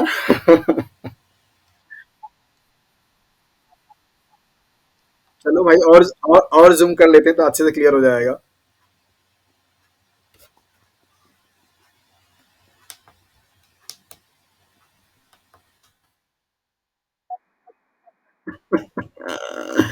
चलिए ओके। सो अमित, आपका क्लियर हो गया कि ये कार्बोक्सिलिक ग्रुप डबल वाला का ऑक्सीजन कहाँ से आया? अच्छा, चलिए। और ये भी क्लियर हो गया कि ये जो आपको लेबलिंग किया हुआ था, रेडियो लेबलिंग नहीं, लेबलिंग जो किया हुआ था, ये कार्बन आपको अभी पिंक में क्यों नहीं दिखाई दे रहा है? ओके। सो नेक्स्ट स्टेप जो आपका 4 कार्बन का कंपाउंड बना हुआ है, दैट इज सक्सिनेट। तो पहले आपने देखा कि फर्स्ट टाइम पे 6 कार्बन कंपाउंड बना, फिर सब्सिक्वेंटली रिडक्शन हुआ तो 5 कार्बन कंपाउंड बने, फिर 2 बार आपको दिखाई दे रहा है कि 4 कार्बन कंपाउंड चल रहे हैं। अब यहाँ से सक्सिनेट से आपका डिहाइड्रोजनेशन होगा और यहाँ पे एक FADH2 मॉलिक्यूल क्या होगा, सिंथेसिस होगी, एंजाइम होगा सक्सिनेट डिहाइड्रोजनेज और बनेगा क्या आपका फ्यूमरेट। फ्यूमरेट और सक्सिनेट दोनों आपस में अगर आप देखेंगे तो इनका थोड़ा सा डिफरेंस होता है चीज़ों का। एक आपका होता है सिस फॉर्म में और एक होता है आपका ट्रांस फॉर्म में। यहाँ पे ध्यान दीजिए। अगर आप इसको ऐसे देखेंगे स्ट्रक्चर बना करके, CH2 C double bond O आपको यहाँ पे दिखाई देगा, फिर आपको यहाँ पे CH2 दिखाई देगा और फिर इसके बाद आपको यहाँ पे C डबल बॉन्ड O दिखाई दे रहा है। तो इनमें ऐसे इस तरीके से ओरिएंटेशन है, दैट इज जिसको आप बोलते हैं ट्रांसफॉर्म। अगर ये आपका मॉलिक्यूल सक्सिनेट वाला सिस फॉर्म में आ जाएगा तो उसको आप फ्यूमरेट बोलते हैं। और ये जो एंजाइम होता है, जैसा कि आप जानते हैं कि एंजाइम बहुत ही हाईली स्पेसिफिक होते हैं, ये सिर्फ और सिर्फ ट्रांसफॉर्म वाले 4 कार्बन कंपाउंड सक्सिनेट को ही क्या करेगा, रिकॉग्नाइज करता है। तो दैट इज वाई जो फ्यूमरेट बनता है वहाँ पे और यहाँ पे डिफरेंस सिर्फ आपको दिखाई देता है इनके कॉन्फ़िगरेशन का। यहाँ पे जो आपका कार्बोक्सिलिक ग्रुप है वो ट्रांस फॉर्म में है, जबकि फ्यूमरेट में आपको जो दिखाई दे रहा है वो सिस फॉर्म में होता है। तो दोनों में डिफरेंस सिर्फ और सिर्फ ओरिएंटेशन का है, मतलब स्पेशियल अरेंजमेंट का। तो आप बोल सकते हैं कि ये आपके क्या है, स्टीरियो आइसोमर होते हैं। स्टीरियो आइसोमर ऐसे कंपाउंड होते हैं जिनका कि फॉर्मूला सेम होता है लेकिन उनका स्पेशियल अरेंजमेंट क्या होती है, डिफरेंट होती है। तो यहाँ पे एक आपका क्या है, ट्रांस फॉर्म में है, दूसरा आपका क्या है, सिस फॉर्म में है। सक्सिनेट डिहाइड्रोजनेज एंजाइम ऐसा होता है जो कि सक्सिनेट के ट्रांस फॉर्म को क्या करेगा, रिकॉग्नाइज करेगा, सिस फॉर्म को रिकॉग्नाइज नहीं करेगा। तो चूंकि यहाँ पे डिहाइड्रोजनेज है तो यहाँ पे आपका एक FADH मॉलिक्यूल का क्या होता है, सिंथेसिस होता है। तो एनर्जी पूल में आपका एक मॉलिक्यूल आपका और जुड़ गया, दैट इज FADH2। और एक मॉलिक्यूल आपका यहाँ से जुड़ा था, दैट इज द ATP। तो ये सारे आपके क्या हैं, एनर्जी के पुल हैं जहाँ से एनर्जी आपका बन रहा है। फ्यूमरेट बनेगा, देन इसके बाद यहाँ पे फ्यूमरेज एंजाइम आएगा और इस फ्यूमरेज एंजाइम के हेल्प से आपका क्या बनेगा, मैलेट बन जाएगा। तो फ्यूमरेट और मैलेट आपको यहाँ पे दिखाई दे रहे हैं, ये भी आपका 4 कार्बन कंपाउंड है।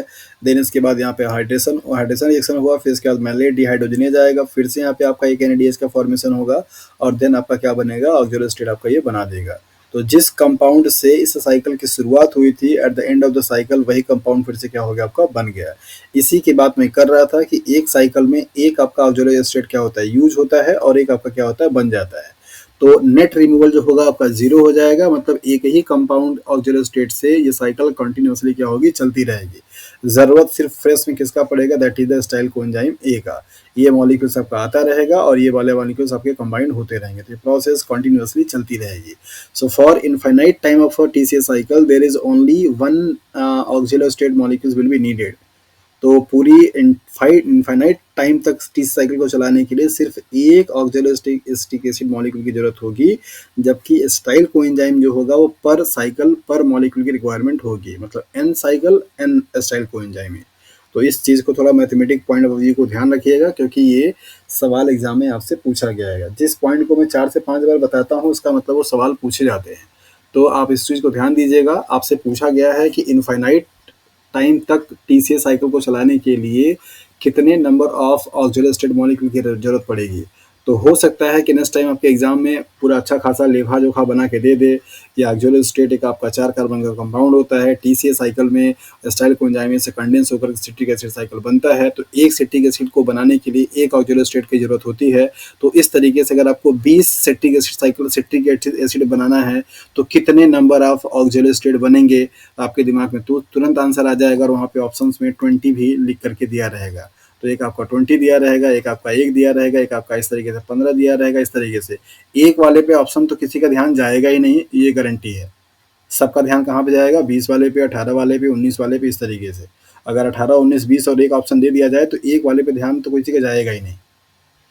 जब साफ ऐसे स्टेट में पार्ट सी में ऐसे ही सवाल बना करके देगा, oxaloacetate is a 4 carbon compound and involve in the synthesis of citric acid It combine to the acyl coenzyme A with having two carbon and form six carbon compound citric acid cycle. And for one molecule citric acid cycle synthesis, there is a need of a auxiliary state. Then आपसे cycle पूछ करके वो पूछेगा कि कितना आपको जरूरत पड़ेगी, तो आपको उसके हिसाब से यही लगेगा कि हाँ आप ये तो इतना ही होना चाहिए। लेकिन आप इस चीज को थोड़ा सा ध्यान रखिएगा, ये फिगर को ध्यान रखिएगा और बात को ध्यान रखिएगा। अगर ऐसा सवाल आएगा तो आप इसको आसानी से सॉल्व कर सकते हैं। तो जो आंसर आपको कभी ध्यान नहीं आएगा कि एक हो सकता है, वही आंसर इस क्वेश्चन के लिए क्या होगा, सही होगा। क्या ये बात सबको समझ में आई है जब भी अभी मैं जो बता रहा था? तो अगर अब आपसे पूछा जाएगा या आप भी जहाँ कहीं पे पढ़ा रहे हैं, चाहे यूजी लेवल के, पीजी लेवल के, 12th लेवल के बच्चों को, अगर आपने ये टॉपिक पढ़ाया है तो आप थोड़ा उनको भी अच्छे से नॉलेज दीजिए। इतने लेवल का नहीं, क्योंकि वो बर्दाश्त नहीं कर पाएंगे, उनका दिमाग बाउंस कर जाएगा। फिर पता लगा क्लास में बैठे बैठे बोलेंगे पता नहीं मैडम को क्या ही हो गया है, आज की दिमाग खराब करके रख दिया इन्होंने, जो इतना सब बताया जा रहा है। लेकिन आप ऐसे उनको लॉजिकली थोड़ा समझा सकते हैं कि हाँ क्या हो सकता है, या अपने ग्रुप में भी आप पूछ सकते हैं, बात कर सकते हैं।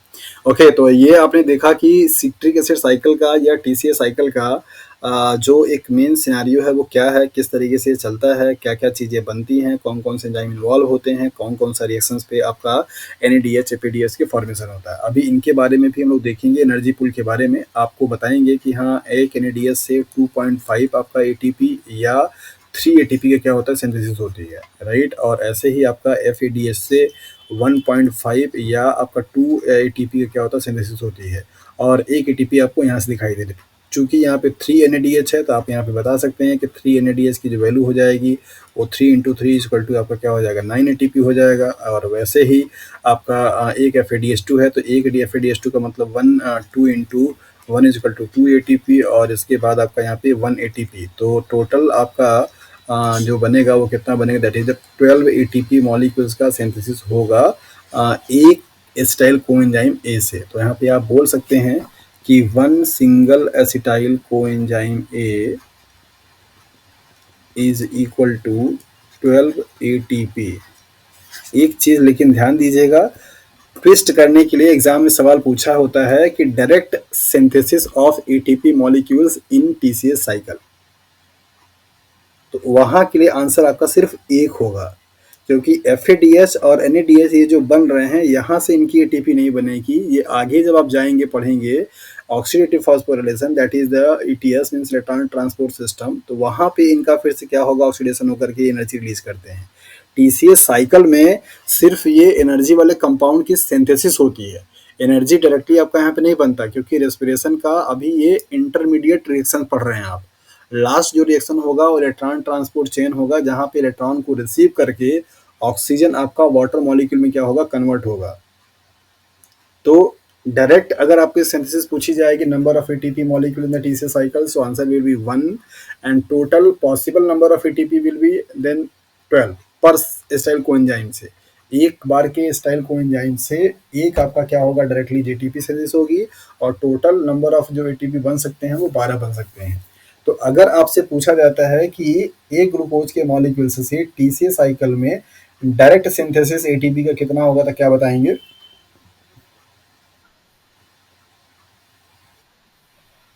क्वेश्चन को ध्यान से पढ़िए।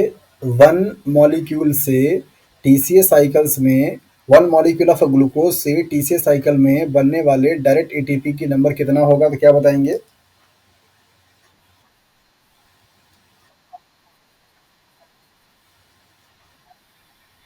थोड़ा टर्म पे देखिए, ध्यान दीजिएगा। इस सारे क्वेश्चंस में ना बस आपको थोड़ी सी पेशेंस बनाकर रखनी होती। इसी क्वेश्चंस को दो तरीके से पूछा जा सकता है। ग्लूकोज से पूछा जाएगा तो उसका आंसर दो हो जाएगा, पायरुविक एसिड से पूछा जाएगा तो उसका आंसर एक हो जाएगा, एसिटाइल कोएंजाइम से पूछा जाएगा तो उसका आंसर एक हो जाएगा। तो ध्यान दीजिएगा कि किससे पूछा जा रहा है, सिर्फ टीसीएस साइकिल में मत चले जाइएगा। टीसीएस साइकिल पे एक राउंड का मैंने आपको बताया कि पर राउंड पे जीटीपी के एक मॉलिक्यूल्स का फॉर्मेशन होगा। तो आपसे जो हाँ से पूछा जाएगा, ग्लूकोज से पूछा जाएगा तो डेफिनेटली दो पायरुविक एसिड बनेंगे, और दो पायरुविक बनेगा तो आपका दो एसिटाइल कोएंजाइम बनेगा, और दो बनेगा तो दो बार साइकिल चलेगी, इसका मतलब दो एटीपी का सिंथेसिस होगा। अगर एसिटाइल कोएंजाइम ए से पूछा जाएगा तो एक होगा। ठीक है,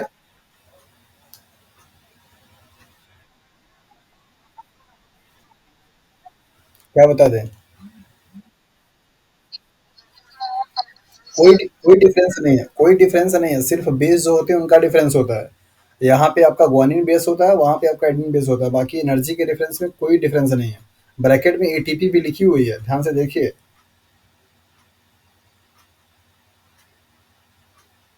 एनर्जी के पॉइंट ऑफ व्यू से एनर्जी के पॉइंट ऑफ व्यू से कोई डिफरेंस नहीं होता है, सिर्फ और सिर्फ बेसिस जो लगे हुए होते हैं उनका डिफरेंस होता है।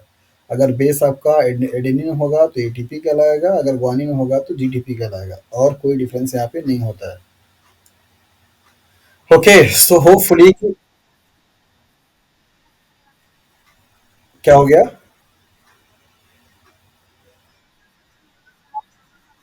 अरे भाई, सेल्स में जिस न्यूक्लियोटाइड का ज़्यादा परसेंटेज रहेगा वही ना बनेगा, तो यहाँ पे इस केस में दोनों लिखा हुआ है, ऐसा नहीं कि सिर्फ जीटीपी लिखा हुआ, ब्रैकेट में लिखे होने का मतलब होता है उन दोनों में से कोई भी बन सकता है।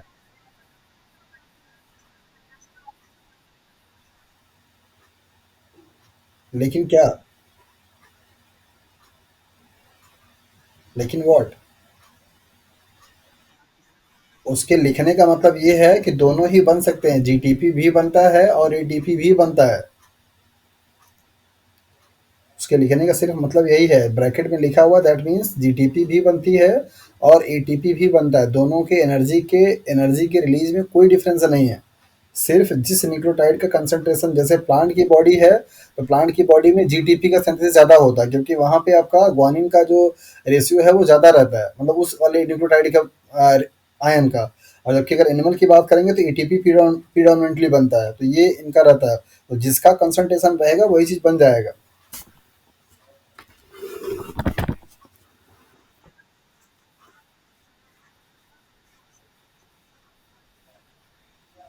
जानिए फिर, आपकी बॉडी जितना सिंपल देखने में लगती है उतना है नहीं।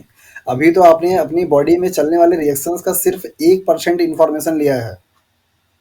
अभी आपको लिपिड पढ़ना है।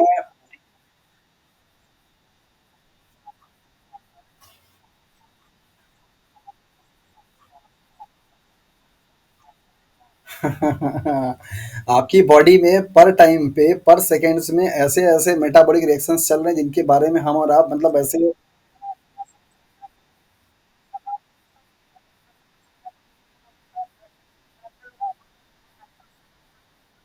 इमेजिन कीजिए कि जिस चीज को लेकर के हम लोग एकदम अस्वस्थ रहते हैं कि हाँ खाना खाएंगे तो मिल ही जाएगा, है ना, उसके लिए बॉडी कितने सारे रिएक्शंस को लेकर के परेशान हो रही है, घूम रही है, वे कर रही है। और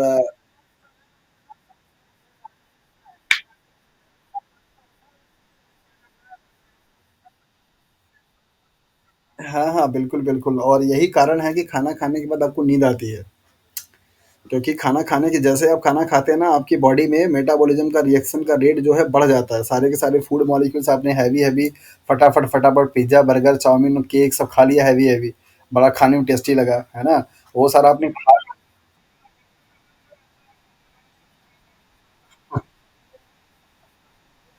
ठीक है, तो खा तो लिया आपने, लेकिन उनको सबको ऑक्सीडाइज करने के लिए, जैसे लोग बोलते हैं ना कि खाना खाने के बाद आपको कम से कम आधे घंटे तक स्टडी नहीं करनी चाहिए, आप पढ़ाई नहीं कर पाएंगे, क्योंकि जैसे ही आप वहाँ पे मतलब पढ़ने की कोशिश करेंगे आपको नींद आना तुरंत शुरू हो जाएगा। रीज़न उसके पीछे वही होता है, जैसे आप फिजियोलॉजी में जाएंगे तो पढ़ेंगे वहाँ पे, बट यहाँ पे बात आ रही है तो बता देते हैं कि आपके पूरे बॉडी का जितना भी ब्लड है, जैसे सपोज 6 लीटर आपकी बॉडी में पूरा ब्लड पाया जाता है एक क्रॉस हेल्दी पर्सन में, तो उसका लगभग से लगभग 30% जो ब्लड की सप्लाई होती है आपके ब्रेन को चाहिए होती है। उसके बाद 20 से 25% चाहिए होता है आपको लिवर और स्टमक को चाहिए होता है, क्योंकि सबसे ज़्यादा एक्टिव जो ऑर्गन्स आपके माने जाते हैं ब्रेन और लिवर, सबसे ज़्यादा इंगेज रहने वाले ऑर्गन से ही होते हैं। राइट, बाकी पेरीफेरल जितने ऑर्गन्स होते हैं 5% 10% सबका आपका काम चलता रहता है। जब आप फूड लेते हैं, जब आप खाना खाते हैं, तो आपके ये स्टमक में पूरा का पूरा जो स्टोरेज होता है, इस स्टोरेज में इस फूड मॉलिक्यूल्स को ऑक्सीडाइज करने के लिए मैक्सिमम से मैक्सिमम ऑक्सीजन की रिक्वायरमेंट होती है, और उस ऑक्सीजन की डिमांड को पूरा करने के लिए जो ब्लड सर्कुलेशन का परसेंटेज होता है, वो पूरा का पूरा फ्लो कहाँ पर लगता है, स्टमक की तरफ में।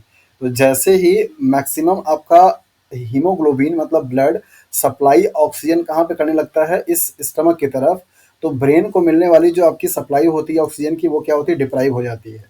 और जैसे जैसे ब्रेन को जितनी अमाउंट में 30% ब्लड की सप्लाई आपका पूरा होता था, अभी 30% का पूरा रेशियो कम होकर कहाँ पे आ गया, स्टमक की तरफ आ गया, क्योंकि उसको ऑक्सीडेशन करना है। तब जाकर के ब्रेन को जितनी अमाउंट में ऑक्सीजन मिलनी चाहिए थे, उतना अमाउंट में ऑक्सीजन आपको मिल नहीं पाता है। और जब ब्रेन को ऑक्सीजन प्रॉपर नहीं मिल पाता, एनर्जी नहीं मिल पाती, तो वो अपना काम करने की जो एफिशिएंसी होती है कम कर देता है, जिसकी वजह से आपको समझ में नहीं आता, फिर आप एकदम नींद में आ जाते हैं कि अब हमको सो ही जाना है, मेरा दिमाग अब काम नहीं कर रहा है। तो दैट इज़ वाई खाना खाने के बाद आपको जल्दी से जल्दी 15 से 20 मिनट के में आपको नींद आ जाती है, और अगर आप पढ़ाई करना शुरू करते हैं फिर तो और ज़्यादा नींद आएगी। उसके पीछे फंसा है, क्योंकि आपके हाँ, उसके पीछे कारण है भाई, आप समझिए, तो बायोलॉजिकल रीज़न होते हैं। मैं इसको रफ कर देता हूँ तो आपको समझा अरे! देखिए, होता क्या है कि आपकी बॉडी का ये वाला जो आपका मतलब थोरेसिस वाला जो पार्ट है, वो आपका ऊपर वाला, ये ग्रेविटी के अगेंस्ट में काम करता है। जबकि एब्डोमेन वाला जो पार्ट आपका होता है, वो सब आपका ग्रेविटी के ग्रेडिएंट में काम करता है। तो जब कभी भी आप पढ़ाई करते हैं या कोई भी मेंटल वाला काम करते हैं, दिमागी रूप से काम करते हैं, तो सारा का सारा ब्लड का सप्लाई ऊपर की तरफ जाना पड़ता है, और जब ब्लड की सप्लाई ऊपर करनी पड़ती है, तो ये ग्रेविटेशनल पुल के नीचे, मतलब जो ग्रेविटेशनल फोर्स आपको नीचे पुल कर रहा होता है, उसके अगेंस्ट ब्लड की सप्लाई करनी होती है। ऐसा कराने के लिए आपके हार्ट को बहुत ज़्यादा पंप करने की रिक्वायरमेंट होती है, तब जाकर के उतना प्रेशर क्रिएट करता है कि जो ग्रेविटेशनल फोर्स लग रहा होता है, उसको नलीफाई करके वो ऊपर की तरफ सप्लाई कर पाए। ऐसा करने के लिए अब जितना ज़्यादा आपका हार्ट पंप करेगा, उतना ज़्यादा मायोजेनिक वहाँ पे रिएक्शंस होते हैं आपके ब्लड के आपके हार्ट के मसल्स में, और उतनी ज़्यादा ही आपकी क्या होगी, एटीपी खर्च होती है। दैट इज़ वाई आपने नोटिस किया होगा कि आप जब एक कोई आदमी जो कि वैसे फिजिकल काम कर रहा है और एक कोई आदमी जो कि मेंटल काम कर रहा है, आप देखेंगे कि दोनों में मेंटली काम करने वाला ज़्यादा ज़्यादा टायर्ड समझ में आता है। जो लोग आपका ज़्यादा दिमागी रूप से काम करते हैं, पढ़ने लिखने वाला काम करते हैं, उनकी टायर्डनेस बहुत ज़्यादा होती है, क्योंकि उनको अपनी एनर्जी को गेन करने के लिए, एनर्जी को मेंटेन करने के लिए ग्रेविटेशनल फोर्स के अगेंस्ट में काम करना होता है।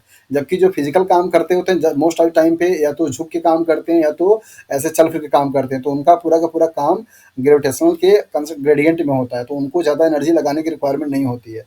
जबकि मेंटली अगर आप कोई काम करते हैं, तो वहाँ पे आपको ब्लड की सप्लाई ब्रेन को देनी पड़ती है, और ब्रेन का जो ओरिएंटेशन है ग्रेविटेशन के जस्ट अपोजिट में है। तो यहाँ पे ब्लड को सप्लाई करने के लिए आपको आपके हार्ट को ज़्यादा से ज़्यादा प्रेशर लगा करके पंपिंग करना पड़ता है पूरे ब्लड को, तब जा करके एनर्जी आपकी जा पाती है।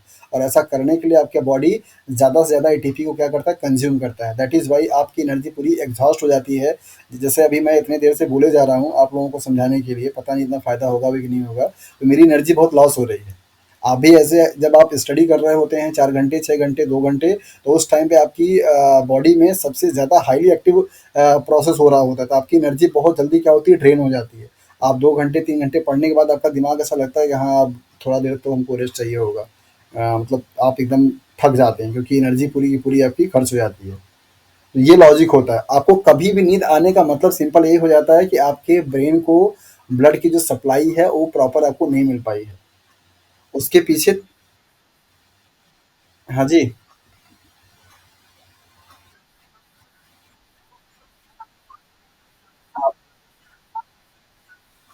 आवाज़ आपकी कट गई अर्चना, बीच में आपने क्या बोला सुनाई नहीं दिया।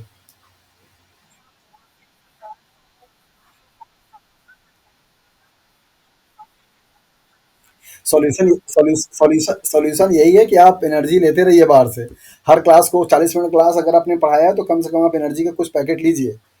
नहीं कुछ है तो कम से कम एक डार्क चॉकलेट रखिए, वो इंस्टेंट एनर्जी का सोर्स होता है, आपको कुछ तो कैलोरी दे ही जाएगा। आप लगातार बगैर कुछ खाए, बगैर कुछ एनर्जी लिए अगर आप पढ़ा रही हैं, दैट मीन्स अपने बॉडी के साथ में आप नाइंसाफ़ी कर रही हैं। कब तक चलाएगा ग्लाइकोजन से काम बेचारा वो? तो एनर्जी बैलेंस कर एनर्जी बैलेंस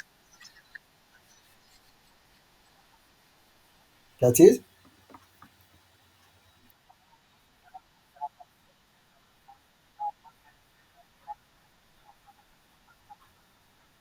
बिल्कुल, वो तो है ही। देखिए भाई, टीचर्स भी इंसान ही होते हैं, है ना? सबकी फिज़ियोलॉजी सेम होती है, तो उनको भी, लेकिन हाँ, यही है कि जो लोग थोड़े जानकार हैं, जिनको अपने बॉडी के बारे में अच्छे तरीके बायोलॉजी सब्जेक्ट को पढ़ने का सबसे बेहतरीन जो फ़ायदा है, वो यही है कि आप अपनी बॉडी की बायोलॉजी को समझते हैं।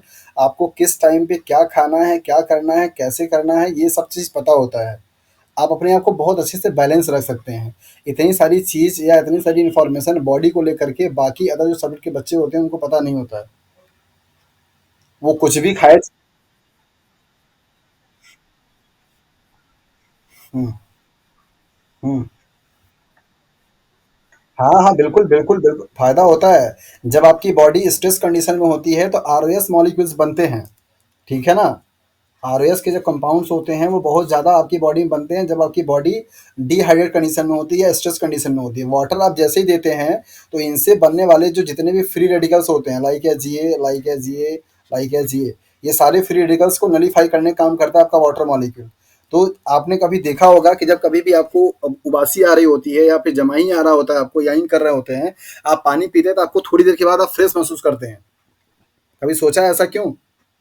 ऐसा इसलिए क्योंकि स्ट्रेस कंडीशन में जब आप डिप्रेस कंडीशन में थे तो आपकी बॉडी में उस टाइम पे रिएक्टिव ऑक्सीजन स्पीसीज का फॉर्मेशन होता है और आपने जब पानी पिया तो वाटर मॉलिक्यूल जा करके इन सारे रिएक्टिव ऑक्सीजन स्पीसीज जो बने हुए थे उनको एक तरीके से न्यूट्रलाइज करने का काम किया।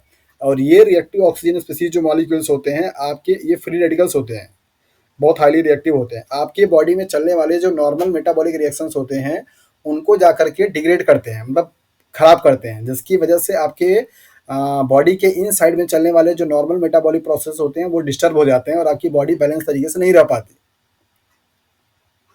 पानी से एनर्जी मिलती है। अगर आपको खाना, जैसे सपोज कीजिए किसी कारण से आप सुबह एक बार खाना खाएँ और आपको खाना खाने को नहीं मिल रहा है, तो आप इंटरवल पे मतलब 1 घंटे, डेढ़ घंटे, 1 घंटे, डेढ़ घंटे बाद अगर आप पानी पीते रहेंगे, तो पानी से आपको एनर्जी मिलती है। और पानी की रिक्वायरमेंट होती है जब अभी आपके बॉडी में सारे मॉलिक्यूल्स का ब्रेकडाउन मतलब सिंथेसिस होती है, जैसे ग्लाइकोजन मॉलिक्यूल्स का अगर आपका ग्लूकोज में कन्वर्जन हो रहा है तो वाटर मॉलिक्यूल की रिक्वायरमेंट होगी। ठीक है। आपने पढ़ा है कि दो ग्लूकोज के मॉलिक्यूल जब आपस में जुड़ते हैं तो वाटर मॉलिक्यूल।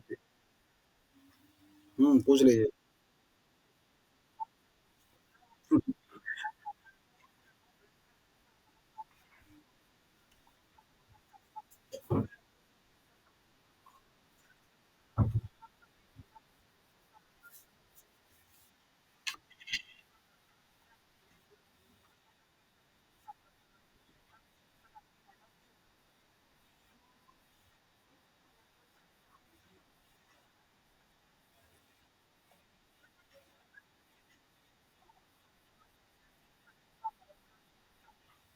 नहीं नहीं, ऐसा नहीं है। 3 डेज का मतलब होता है कि उन्होंने जो बात आपको समझाने की कोशिश की, जितना मैं आपकी बात से समझ पे आया, आपकी बॉडी में फूड को डाइजेशन करने में टोटल 6 घंटे का टाइम लगता है, जिसमें से लगभग 3 घंटे फूड आपके स्टमक में रहते हैं, वहाँ पे डाइजेशन होता है। 3 आवर्स के बाद आपका स्टमक से इंटेस्टाइन में आना शुरू हो जाता है और इंटेस्टाइन में अब्जॉर्ब होकर के ब्लड में चला जाता है।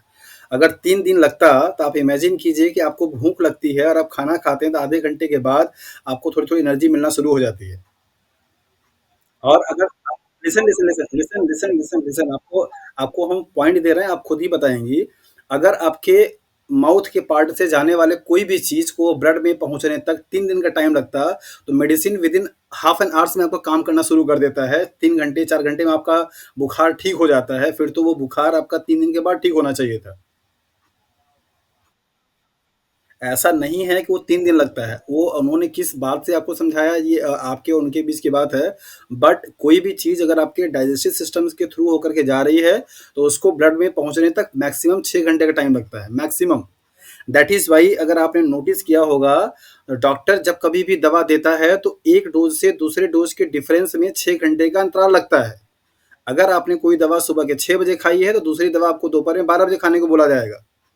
कभी भी 6 घंटे के बीच में, मतलब 4 घंटे या 3 घंटे के ड्यूरेशन पे इंटरवल पे दवा खाने के डॉक्टर नहीं बोलते हैं, है ना? तो उन्होंने आपको किस बात से समझाया, ये तो आप और उनके बीच का कन्वर्सेशन है। आई डोंट नो कि उन्होंने क्या समझाया। लेकिन किसी भी चीज़ को जो कि डाइजेस्टिव सिस्टम के थ्रू होकर के जा रहा है, उसे ब्लड में पहुंचने के लिए 3 दिन का टाइम नहीं लगेगा। वो विद इन 6 घंटे के बाद ही पहुंच जाता है। इसके कई सारे एग्जाम्पल मैं आपको दे सकता हूँ बायोलॉजिकली प्रूफ करने के लिए।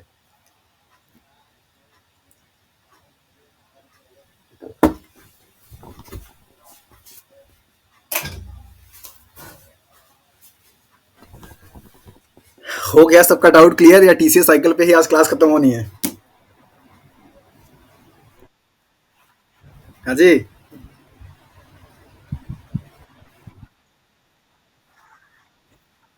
नहीं भैया, ये तो अभी अभी आज 21 स्लाइड मैंने लगाए हुए हैं और अभी ये दूसरी स्लाइड से पढ़ा रहे हैं। आज आखिरी स्लाइड ये नहीं है, अभी तो ये शुरुआत ही हुआ है। तो पहले मैं ये देखना चाह रहा हूँ कि कितने लोग बचे हुए हैं, क्योंकि ये भी देखना ज़रूरी है। अच्छा, बच्चे तो सभी लोग हैं अभी। Okay, very good. पूरा का पूरा आप लोगों ने एनर्जी तो सिर्फ यहीं टीसीएस साइकिल में ही लगा दिया। ओके, तो अभी मेरे ख्याल से टीसीएस साइकिल के बारे में काफ़ी कुछ आप लोगों ने जान लिया, समझ लिया। जो पहले नहीं जानते थे उनको अच्छे से समझ लिया। अब हम लोग थोड़ा मूव करेंगे आगे की तरफ और देखेंगे कि आगे क्या है। सो अब टीसीएस साइकिल में जो आपने पूरा साइकिल को देखा है, उनके स्टेप बाय स्टेप को, हर एक स्टेप्स के और उनके एंजाइम के बारे में थोड़ा हम लोग डिटेल में देखेंगे और क्या क्या चीज़ें इंपॉर्टेंट हैं उनके बारे में यहाँ पे जानेंगे। तो पहला जो स्टेप है that is the formation of citrate. तो जैसा कि आपको अच्छे तरीके से पहले ही बता दिया कि कंडेंसेशन होगा आपका स्टाइल कोएंजाइम ए का, किसके साथ में, एक्सोलोस्टेट के साथ में वो बनाएगा, क्या सिट्रेट बनाएगा, और इसके लिए जो एंजाइम होगा आपका सिट्रेट सिंथेज होगा। ये एंजाइम आपका काम करेगा इन दोनों मॉलिक्यूल्स पे, जो कि बनाएगा सिट्रिक एसिड। तो पहला जो एंजाइम होगा आपका that is the citrate synthase होगा इस साइकिल का। और इस रिएक्शंस में बेसिकली जो मिथाइल कार्बन होगा स्टाइल ग्रुप का, वो ज्वाइंट हो जाता है कार्बोनिल कार्बन से आपका ऑक्सिडाइज्ड स्टेट से। तो carbon number second oxalic acid का और मिथाइल कार्बन आपका स्टाइल कोएंजाइम ए का, इन दोनों के बीच में आपका क्या होता है, बॉन्ड बनता है और कंडेंसेशन की रिएक्शंस होते हैं। यहाँ पर आप इसको देख पा रहे हैं कि ये आपका स्टाइल कोएंजाइम ए है और इसकी बात ये कर रहा है, ये स्टाइल कोएंजाइम ए का मिथाइल वाला ग्रुप और आपका ऑक्जेलिक स्टेट का आपका ये C2 वाला कार्बन, मतलब ये वाला कार्बोनिल कार्बन, दिस वन। इन दोनों के बीच में क्या होगा, आपका बॉन्ड बनेगा, मतलब कि कंडेंसेशन रिएक्शंस होंगे। तो यहाँ पे आप देख पाएंगे कि ऐसे इस तरीके से बन गया। तो इस वाले कंपाउंड को आप सिट्रेट के नाम से जानते हैं।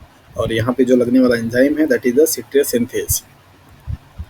सो नेक्स्ट स्टेप पे आप यहाँ पे देख सकते हैं, ये पूरा आपको मैकेनिज्म दिखाया जा रहा है कि किस तरीके से सिट्रेट सिंथेज में पाए जाने वाले जो आपके हिस्टिडीन अमीनो एसिड्स होता है, उन अमीनो एसिड्स का जो नाइट्रोजन है कैसे रिएक्शन करता है।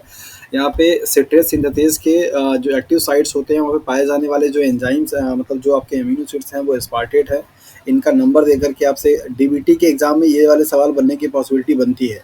यहाँ पे ऐसे सवाल बनते हैं, डीबीटी वाले खास करके इन चीज़ों पर ध्यान देते हैं। तो यहाँ पे आप ध्यान दीजिएगा, हिस्टिडीन 320 है और एस्पार्टेट 375 है। ये सिट्रेट सिंथेज का एक्टिव साइट है और एक्टिव साइट पे आपका आया क्या है, स्टाइल कोएंजाइम ए। तो कैसे यहाँ पे रिएक्शंस हो रहा है यही आपको यहाँ पे दिखाया जा रहा है कि सबसे फर्स्ट ऑफ ऑल आपका एस्पार्टेट का जो ऑक्सीजन है वो अटैक करेगा यहाँ पे, इसके साथ में यहाँ पे बॉन्ड का डीलोकलाइजेशन होगा, फिर ये बॉन्ड यहाँ पे जाकर जुड़ जाएगा। तो यहाँ इनके दोनों के बीच में क्या होगा, बॉन्ड बन जाएगा। तो इस तरीके से पूरा का पूरा आपको 3 स्टेप में रिएक्शन दिखाया जा रहा है। इस पूरे फिगर को समझाने के लिए लगाने का सिर्फ पर्पज ये था, ये आपके अमीनो एसिड्स पूछे जाते हैं सिट्रेट सिंथेज के एक्टिव साइट्स पे पाए जाने वाले अमीनो एसिड्स क्या क्या हैं। कभी कभी आपको नंबर भी देकर के पूछता है, तो हिस्टिडीन याद रखिएगा 320 और एस्पार्टेट याद रखिएगा 375। ये दोनों आपके एक्टिव साइट्स पे पाए जाने वाले क्या हैं, एंजाइम्स हैं, जो कि आपका रिएक्शन करता है। तो आपको हाँ,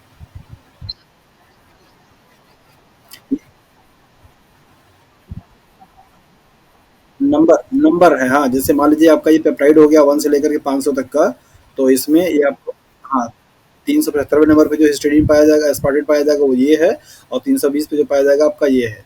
ध्यान दीजिएगा कि हिस्टिडीन जो है वो ऑक्जेलिक स्टेट के साथ में रिएक्शन करता है इसके साथ में, और एस्पार्टेट जो है स्टाइल कोएंजाइम ए के साथ में करता है। ये दोनों आपके एस्पार्टेट हैं, यहाँ पे आपको दिख रहा है ये एस्पार्टेट। हाँ, ये सिट्रेट सिंथेज, जैसे मान लीजिए आपका ये एंजाइम है और ये इसका एक्टिव साइट्स है। तो इसके एक्टिव साइट्स पे पाए जाने वाले जो एंजाइम्स है दैट इज द हिस्टिडीन है और एस्पार्टेट है। यहाँ पे हिस्टिडीन है। इस तरीके से इनमें आकर के आपका क्या बनता है, ऑक्जेलिक एसिटेट और प्लस स्टाइल कोएंजाइम है, दोनों आकर के यहाँ पे क्या करते हैं, ऐसे रिएक्ट करते हैं। तो इसका रिएक्शन से आपको यहाँ पे दिखाया जा रहा है कि एस्पार्टेट से रिएक्शन कौन करेगा आपका, दैट इज स्टाइल कोएंजाइम ए एक तरफ से, और ऊपर से मतलब ये आपका क्या है, that is the axial means ऊपर वाला पार्ट होता है और ये आपका नीचे वाला पार्ट है। तो इसके साथ में ये रिएक्शन करता है, साथ में ये अटैक करेंगे, तब जाकर के आपका सेकंड टाइम पे रिएक्शन आपका किससे होगा, हिस्टिडीन वाले से, ऑक्जेलिक स्टेट से, तब जाकर के यहाँ पे रिएक्शन होंगे। फाइनली आपका यहाँ पे क्या होगा, ये वाला बॉन्ड बन जाता है। तो जो आपको यहाँ पे पीछे की तरफ सिंगल स्टेप में दिखाया गया, उसी का पूरा जो स्टेप बाय स्टेप प्रोसेस है वो आपको यहाँ पे दिखाया जा रहा है। और इससे जो सवाल पॉसिबल बनते हैं वो मैंने आपको बता दिए कि क्या क्या चीज़ें पूछी जाती हैं। नेक्स्ट स्टेप है formation of isocitrate via sis aconitate. तो सिस एकोनिटेट के थ्रू आपका फॉर्मेशन क्या होगा आपका आइसोसिटेट का। तो एकोनिटेज एक एंजाइम है जो कि बेसिकली आपका आयरन सल्फर सेंटर को क्या करता है, कंटेन करता है। तो आयरन सल्फर सेंटर क्या होते हैं और किस तरीके से इनका यूज होता है, यहाँ पे आप इसको देख सकते हैं। और ये जो आयरन सल्फर सेंटर होता है ये बेसिकली दोनों काम करता है, बाइंडिंग करने में भी हेल्प करता है एक्टिव साइट से, एज वेल एज ये रिमूवल भी करता है वाटर मॉलिक्यूल का। तो which act both in the binding of the substrate of at the active sites and in the catalytic addition और removal of a water molecule. तो iron sulphur centre जो कि एकोनिटेज के पास होता है ये दो काम परफॉर्म करता है, that is one is the substrate से बाइंडिंग में हेल्प भी करता है और वाटर मॉलिक्यूल का निकालना या ऐड करने में भी क्या करेगा, हेल्प करेगा। And also known as the moon light enzyme. ये आपके लिए बहुत ही की पॉइंट्स है। आई डोंट नो कि कितने लोगों को इसके बारे में पहले से आइडिया था कि मून लाइट एंजाइम क्या होते हैं। क्या आप में से किसी ने पहले इसका नाम सुना है मून लाइट एंजाइम के बारे में?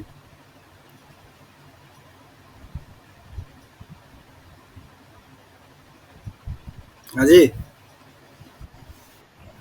ओके। एक नहीं नहीं, उसका मतलब ये नहीं है। मॉलिकुलर बायोलॉजी में एक प्रिंसिपल आया था और उस प्रिंसिपल को लेकर के बहुत कई सालों तक ये प्रिंसिपल आपका चला भी। इसके थ्रू आपको बताया जाता है वन जीन वन एंजाइम।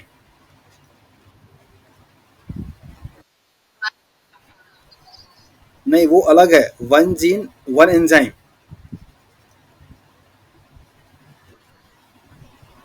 इसको बिडेल एंड टाटन ने दिया हुआ था और इनके इस हाइपोथेसिस को पूरी दुनिया ने माना था और लगभग 20 सेंचुरी तक इनके इस कॉन्सेप्ट को माना जाता रहा। इनका स्टेटमेंट ये था कि किसी भी डीएनए का एक जो जीन होगा वो एक जीन बेसिकली एक आपके एंजाइम के लिए क्या होता है, रिस्पॉन्सिबल होता है, मतलब एक टाइप का प्रोटीन या एक टाइप का आपका एंजाइम बनाएगा। इस हाइपोथेसिस को उन्होंने दिया और ये बहुत ही फेमस हुआ था, one gene one enzyme hypothesis, जिसको बिडेल एंड टाटन ने दिया था। बाद में चल करके मतलब लगभग 20 से 25 सेंचुरी के बाद ये चीज़ को डिस्कवरी हुई कि ऐसा हाइपोथेसिस जो उन्होंने दिया था ये सब पे यूनिवर्सली फॉलो नहीं होता है। कुछ ऐसे भी एंजाइम्स या प्रोटीन मॉलिक्यूल्स पाए जाते हैं जो कि एक ही आपके जीन्स से बनते, मतलब एक ही जीन से आपके बनते हैं लेकिन उनका फंक्शन एक से ज़्यादा होता है। उनके स्टेटमेंट के अकॉर्डिंग जो कि बिडल एंड टाटम ने दिया था वो बताया था कि सिंगल जीन से सिंगल एंजाइम बनेगा या प्रोटीन बनेगा और वो सिंगल फंक्शन को परफॉर्म करेगा। लाइक है जैसे फॉर एग्जांपल अगर केराटिन बना तो आपके हेयर का स्ट्रक्चर परफॉर्म करेगा, हीमोग्लोबिन बना तो ऑक्सीजन को कैरी आउट करेगा। तो जितने भी प्रोटीन्स हैं सबके पास अपना यूनिक क्या है, फंक्शंस होता है। ऐसे कॉन्सेप्ट को आप वन जीन वन एंजाइम के नाम से जानते हैं।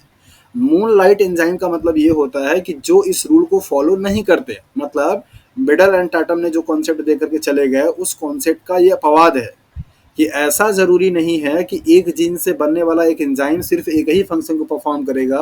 वो एक ही एंजाइम या एक ही protein more than one function को परफॉर्म कर सकता है। सो ऐसे एंजाइम्स को आप मून लाइट एंजाइम के नाम से जानते हैं। तो एकोनिटेज उस कैटेगरी में आता है जो कि एक साथ में एक ही मॉलिक्यूल है लेकिन फंक्शंस को दो परफॉर्म करता है।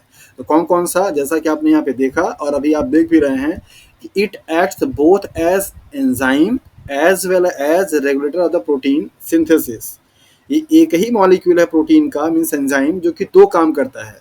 प्रोटीन सिंथेसिस के रेगुलेशन में भी हेल्प करता है और ये एंजाइम के तरीके से काम करके ये आपका सिट्रिक एसिड साइकिल में भी इन्वॉल्व होता है। तो चूंकि एक ही एंजाइम है जो कि दो काम किया, दैट इज वाई ये वन जीन वन एंजाइम के हाइपोथेसिस को फॉलो नहीं करता। और ऐसे सारे एंजाइम जो कि उस हाइपोथेसिस को फॉलो नहीं करते हैं उनको हम मून लाइट एंजाइम के नाम से जानते हैं। तो एकोनिटेज is also an example of moon light enzyme. समझ आया?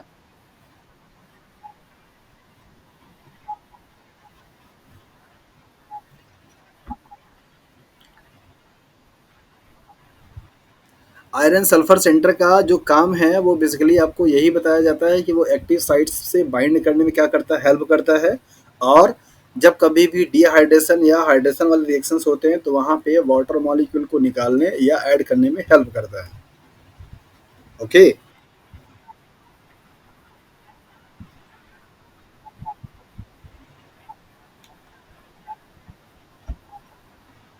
आयरन सल्फर सेंटर जो होता है वो उनके एक्टिव साइट्स में हेल्प करता है, मतलब रिएक्शंस को कराने में हेल्प करता है, बाइंडिंग करने में।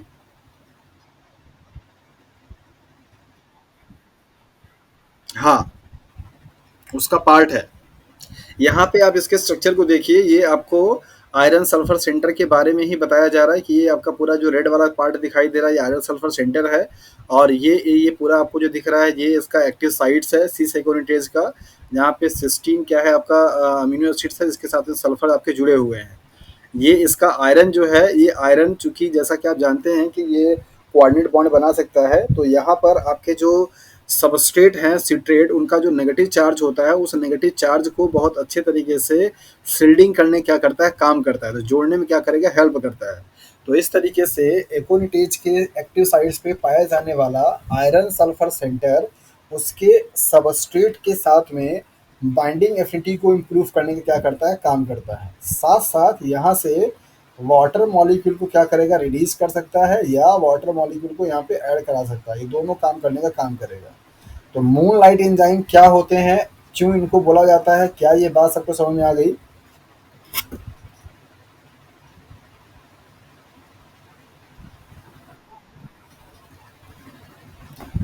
अच्छा, मेरी आवाज़ बहुत लेट से जाती है क्या, क्योंकि मैं बोल करके वेट करता रहता हूँ और आप लोगों का रिस्पांस नहीं आता, मतलब आप लोग सुन नहीं पाते हैं या फिर रिस्पांस ही लेट से देते हैं?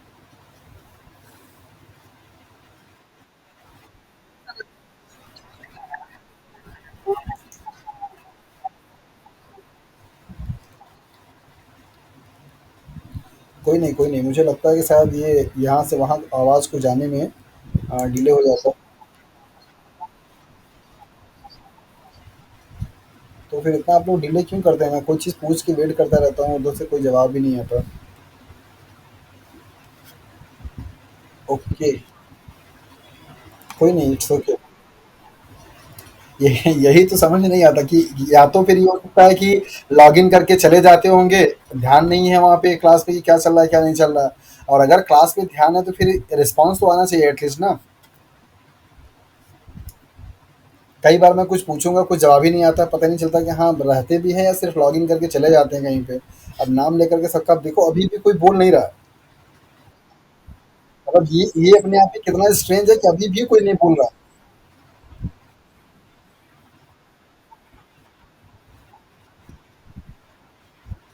क्या नहीं हो पाता?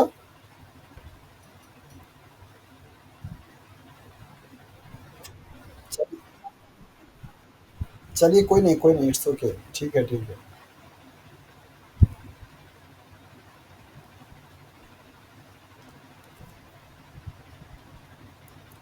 चलिए, कोई नहीं, मतलब मैं बस इस बात के लिए थोड़ा वो रहता हूँ कि रिस्पॉन्स नहीं आता, मतलब कि आवाज़ मेरी सुनाई दे तो रही है ना प्रॉपर तरीके से, बाकी कोई दिक्कत नहीं है, मतलब आप लोगों को चीज़ें सही से जा रही हों, मतलब डिलीवर हो रहा हो, बस इस बात का मुझे कंफर्मेशन मिलता रहे, दैट इज़ वाई मैं पूछता रहता हूँ। और कोई दिक्कत नहीं है, ओके।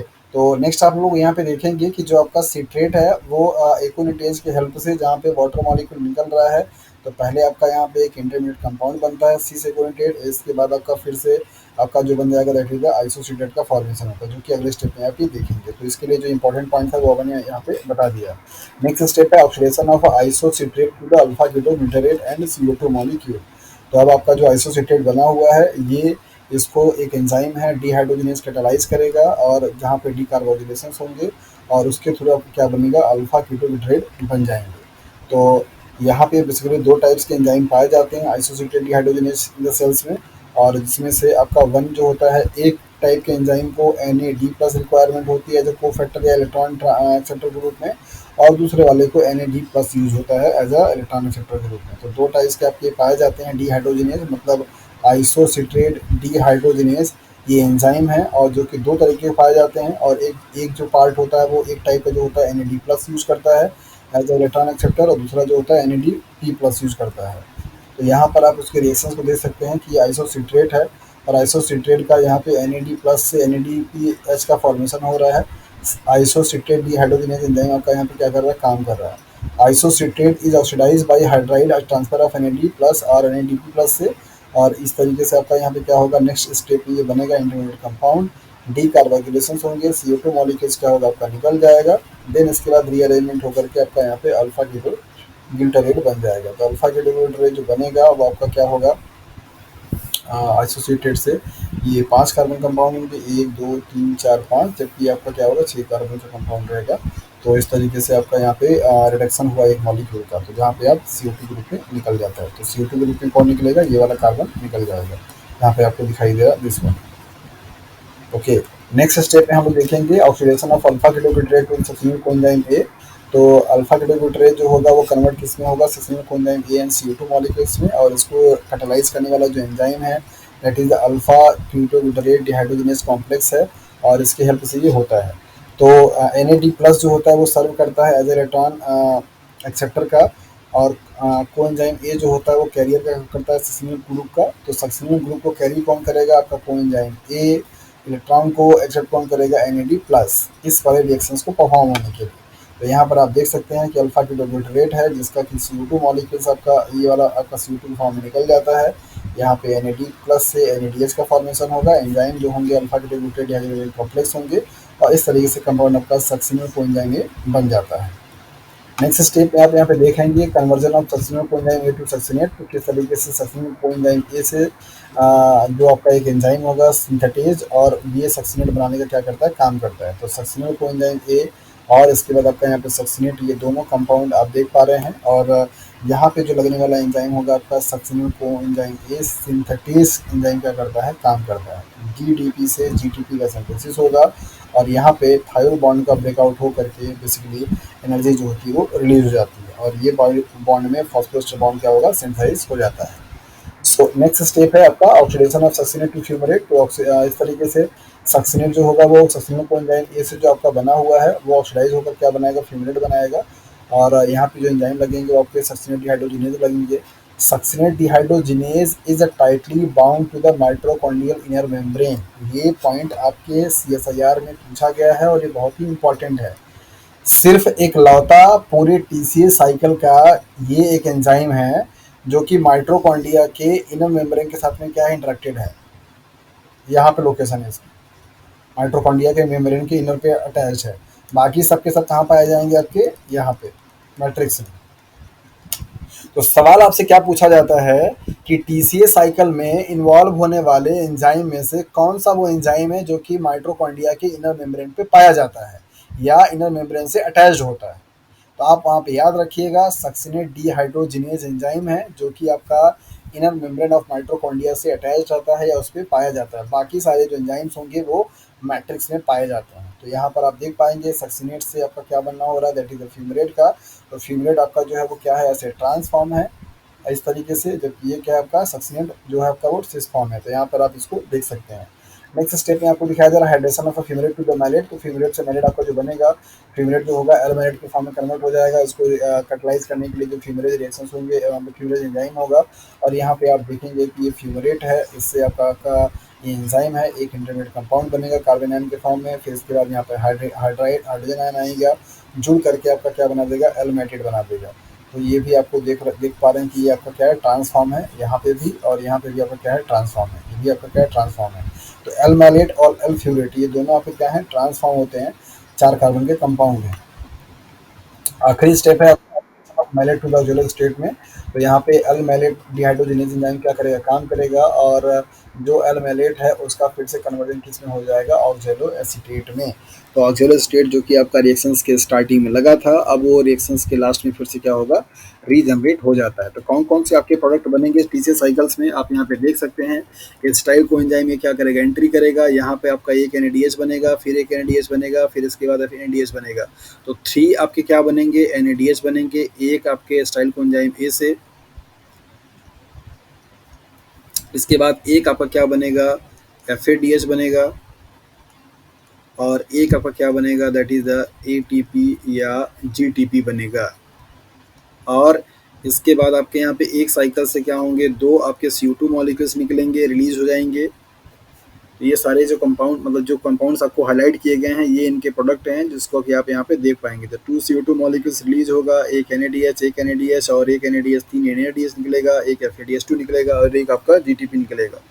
तो कभी कभी आपसे सवाल ही पूछा जाता है ऐसे NADH, FADH और CO2 और ATP को लेकर के कॉम्बिनेशंस बना करके। कि एक टीसीएस साइकिल के चलने के लिए कितने आपके बनेंगे, तो ऐसा कोई कॉम्बिनेशन आपको दे सकता है 3 NADH, कॉमा 2 FADH इस तरीके से, या 2 ATP इस तरीके से। तो आपको ये वाला संख्या याद रखना चाहिए 3, 1, 1 एंड 2। CO2 मॉलिक्यूल दिया जाएगा तो 2, ATP आपका 1 और FADH2 आपका 1 और NADH आपका 3। ये आप अच्छे से याद रखिएगा। कौन कौन से ऐसे एनर्जी बैलेंस शीट देख लीजिए यहाँ पे आपको अच्छे से समझ में आ जाएगा। खैर इसको लास्ट में भी हम लोग देख पाएंगे, लेकिन अभी आप देख सकते हैं कि ग्लूकोज से ग्लूकोज 6 फॉस्फेट बनने के लिए 1 ATP क्या होती है आपकी खर्च हो जाती है। 6 फॉस्फेट से 1 6 फॉस्फेट के लिए आपकी 1 ATP क्या होती है खर्च हो जाती है। यहाँ पे ग्लिसराइड है 3 फॉस्फेट से 1 3 फॉस्फेट ग्लिसराइड बनाने के लिए आपका 3 या 5 स्टार लगा हुआ है। जो होगा नंबर ऑफ ATP क्या होंगे यहाँ पे फॉर्म्ड होंगे ये दिखाया जा रहा है। इसके बाद आपका ग्लाइकोलाइसिस में फिर से आपका 2 ATP यहाँ पे बनेगा। फिर इसके बाद पायरुवेट वाले में दिखाया जा रहा है आपको 2 ATP बनेगा। फिर इसके बाद आपका यहाँ पे पायरुवेट से स्टाइलकोएंजाइम के लिए यहाँ पे 5 दिखाया जा रहा है। फिर इसके बाद आपका यहाँ पे आइसोसिएटेट के स्टेप में 5 इस तरीके से नंबर ऑफ ATPs के बारे में देखा करके फिर आपको टोटल यहाँ पे 30 या 32 इस तरीके से बनेगा। इसके बारे में हम लोग जब टीसी साइकिल पढ़ेंगे तो आपको डिटेल में फिर से पढ़ा देंगे, पर ये सीट आपको मिल जाएगी तो आप उसमें देख लीजिएगा। यहाँ पे दिया गया कि why TC cycle is also known as the amphibolic cycle. तो इसको आप एम्फीबोलिक क्यों बोलते हैं, क्योंकि यहाँ पे जो कंपाउंड्स आपके कैटाबोलाइज होते हैं उनके थ्रू बनने वाले जो मॉलिक्यूल्स होते हैं बहुत सारे मॉलिक्यूल्स का प्रिकर्सर का काम करते हैं सिंथेसाइज होने के लिए। जैसे आप यहाँ पे देखिए कि ये जो सक्सिनिल कोएंजाइम ए होता है ये प्रिकर्सर का काम करता है पोरफायरिन और हिम को बनाने के लिए। तो यहाँ पे इसका क्या हुआ, एनाबोलिज्म हुआ, सिंथेसिस हुआ। और इसके साथ साथ में आपने यहाँ पे देखा कि कैटाबोलिज्म हो रहा है। तो कैटाबोलिज्म और एनाबोलिज्म की प्रोसेस जो हो रही होती है दैट इज़ वाई आप इसको एम्फीबोलिक पाथवे के नाम से जानते हैं। एक इम्पॉर्टेंट चीज़ और, सिंपली सिर्फ 2 कार्बन के कंपाउंड से 6 कार्बन को कंपाउंड बनाने के लिए इतना बड़ा तामझाम जो हो रहा है ये बायोलॉजिकली बेसिकली फेवर वाला काम नहीं होता है। टीसीएस साइकिल टोटली वेस्ट हो सकता है अगर सिर्फ इसका मोटो यही हो कि हाँ 2 कार्बन के कंपाउंड को कन्वर्ट किया जाए 6 कार्बन के कंपाउंड में, फिर उसको फिर से कन्वर्ट किया जाए 4 कार्बन के कंपाउंड में, यहाँ से डीपी निकले। अगर सिर्फ ये मोटो होता तो ये टोटली बायोलॉजिकल के पॉइंट ऑफ व्यू से, थर्मोडायनामिक्स के पॉइंट ऑफ व्यू से वेस्ट ऑफ एनर्जी था। लेकिन इस प्रोसेस से बनने वाले जो मॉलिक्यूल्स होते हैं लिपिड डेरिवेटिव्स, प्रोटीन डेरिवेटिव्स और कार्बोहाइड्रेट के, वो बहुत ज़्यादा इंपॉर्टेंट होते हैं। तो मैक्सिमम जो मॉलिक्यूल्स इंपॉर्टेंट वाले हैं उनकी सिंथेसिस करने के लिए जो प्रिकर्सर मॉलिक्यूल्स होते हैं वो आपका टीसीए ही साइकिल से निकल करके आते हैं। जैसे वन ऑफ द इम्पॉर्टेंट आपका क्या है, हीम।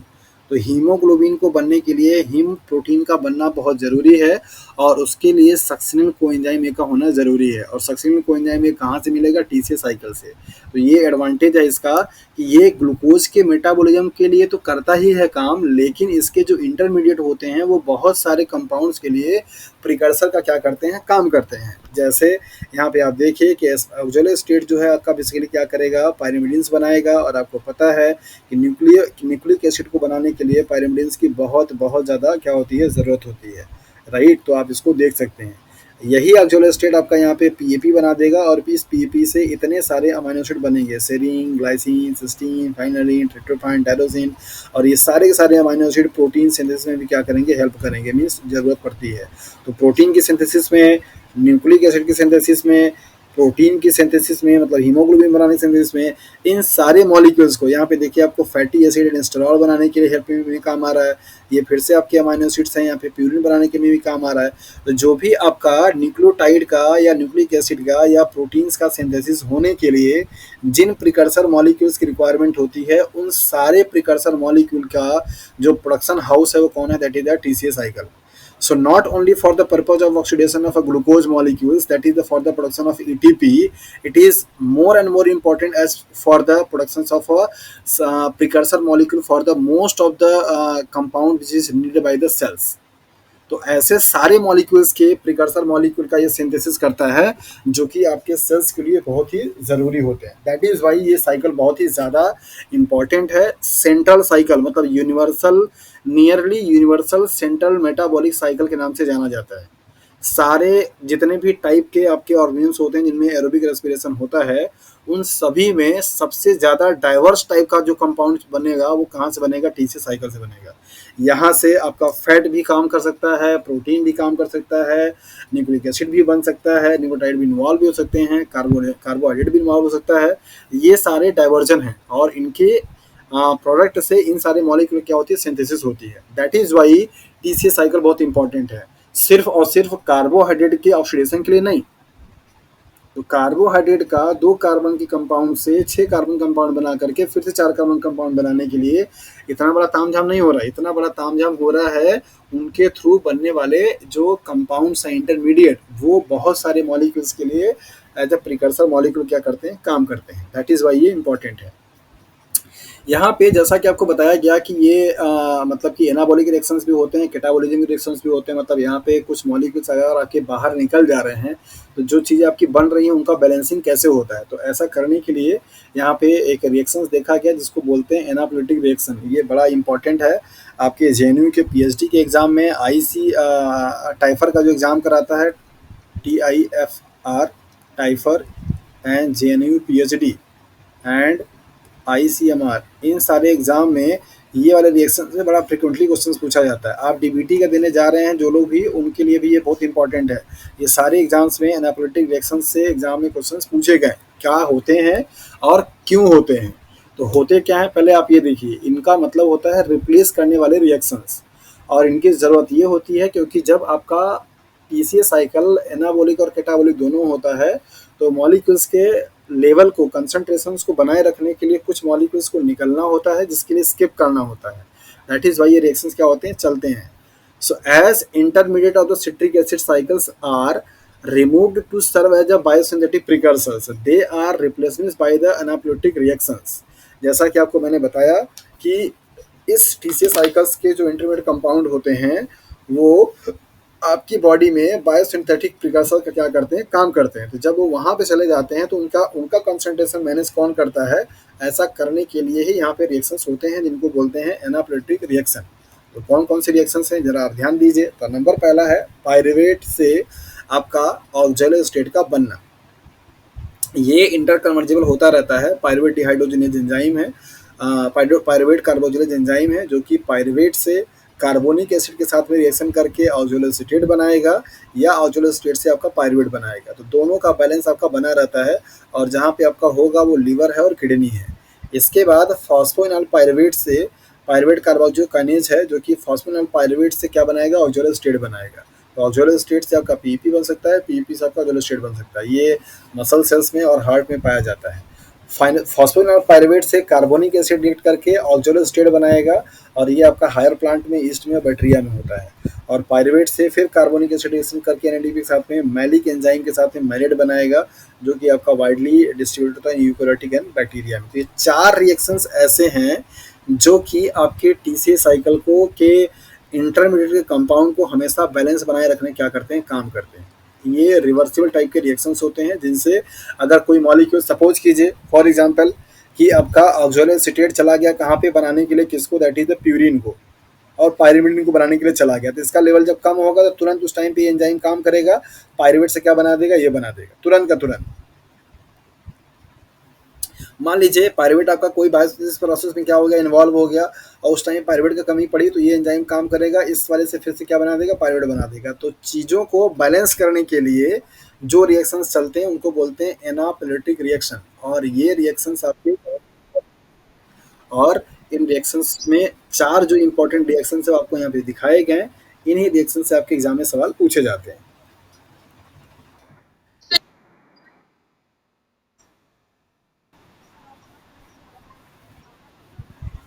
क्या क्या होता है?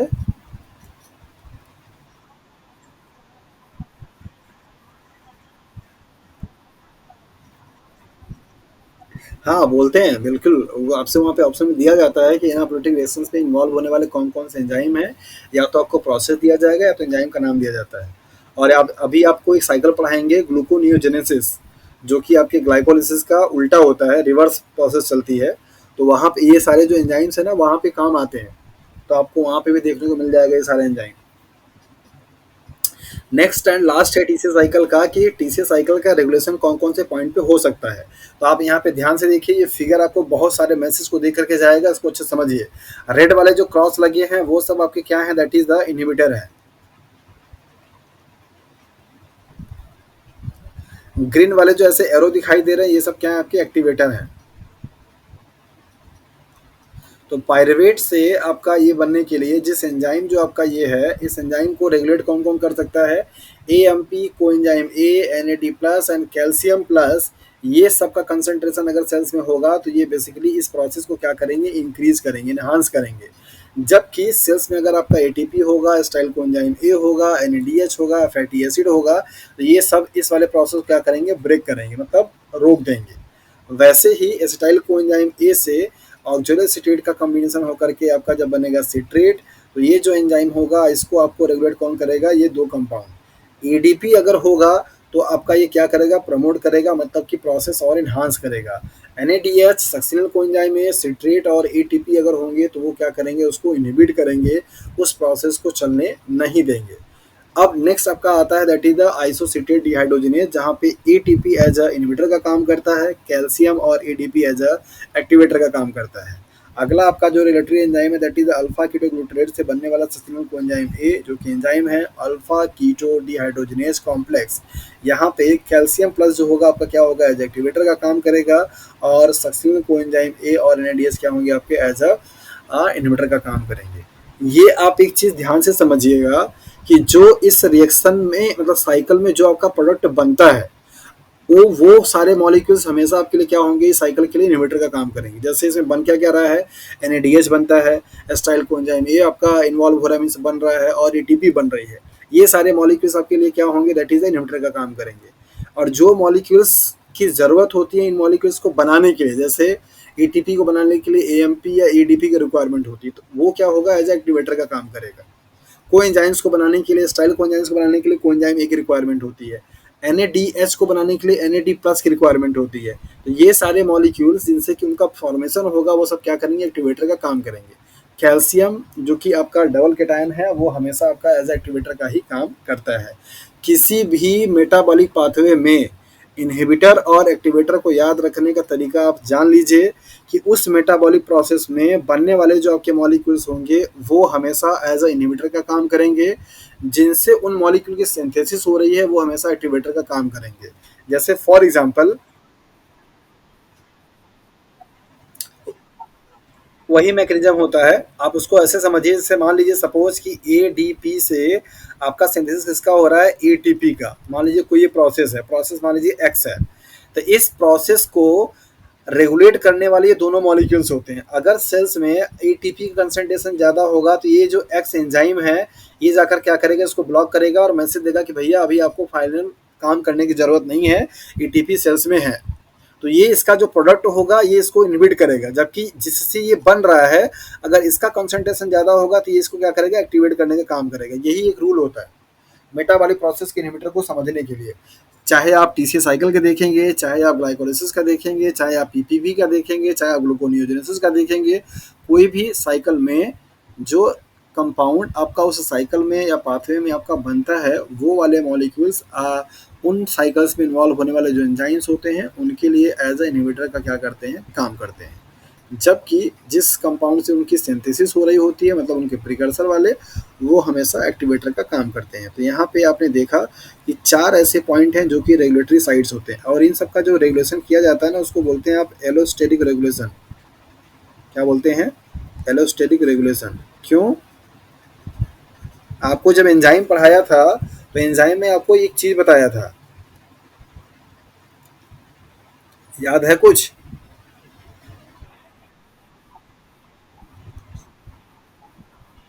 ये इसको तो आप बोलते हैं एक्टिव साइट्स, और इसको आप बोलते हैं एलोस्टेरिक साइट्स। याद आया?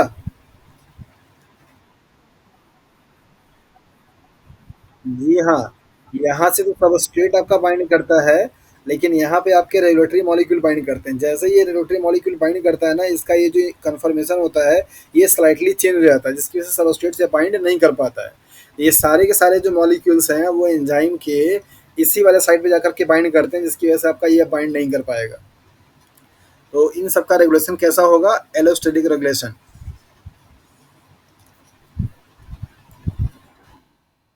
चलिए आज के लिए इतना ही। अब ये सारा प्रोसेस हम लोग कल की क्लास में पढ़ेंगे। ऑक्सीडेटिव फॉस्फोराइलेशन, बहुत टाइम हो गया है। ओके, तो टीसीए साइकिल फाइनली आप लोगों ने देख लिया कि टीसीए साइकिल आपका क्या होता है, क्या उसके रेगुलेशन हैं, क्या उसके मैकेनिज्म हैं, इनहिबिटर, एक्टिवेटर कौन से हैं, कितना एटीपी, एफएडीएच, एनएडीएच कितना बन रहा है, कितना CO2 मॉलिक्यूल बन रहा है, साइकिल को लेकर के क्या-क्या प्रॉब्लम आपको बन सकती थी, ये सारी चीज़ें आपको बताई गई। ओके, सो नेक्स्ट क्लास में हम लोग देखेंगे ऑक्सीडेटिव फॉस्फोराइलेशन, जिसे आप टीसीए साइकिल के नाम से भी जानते हैं। ओके, तो आज के लिए इतना ही।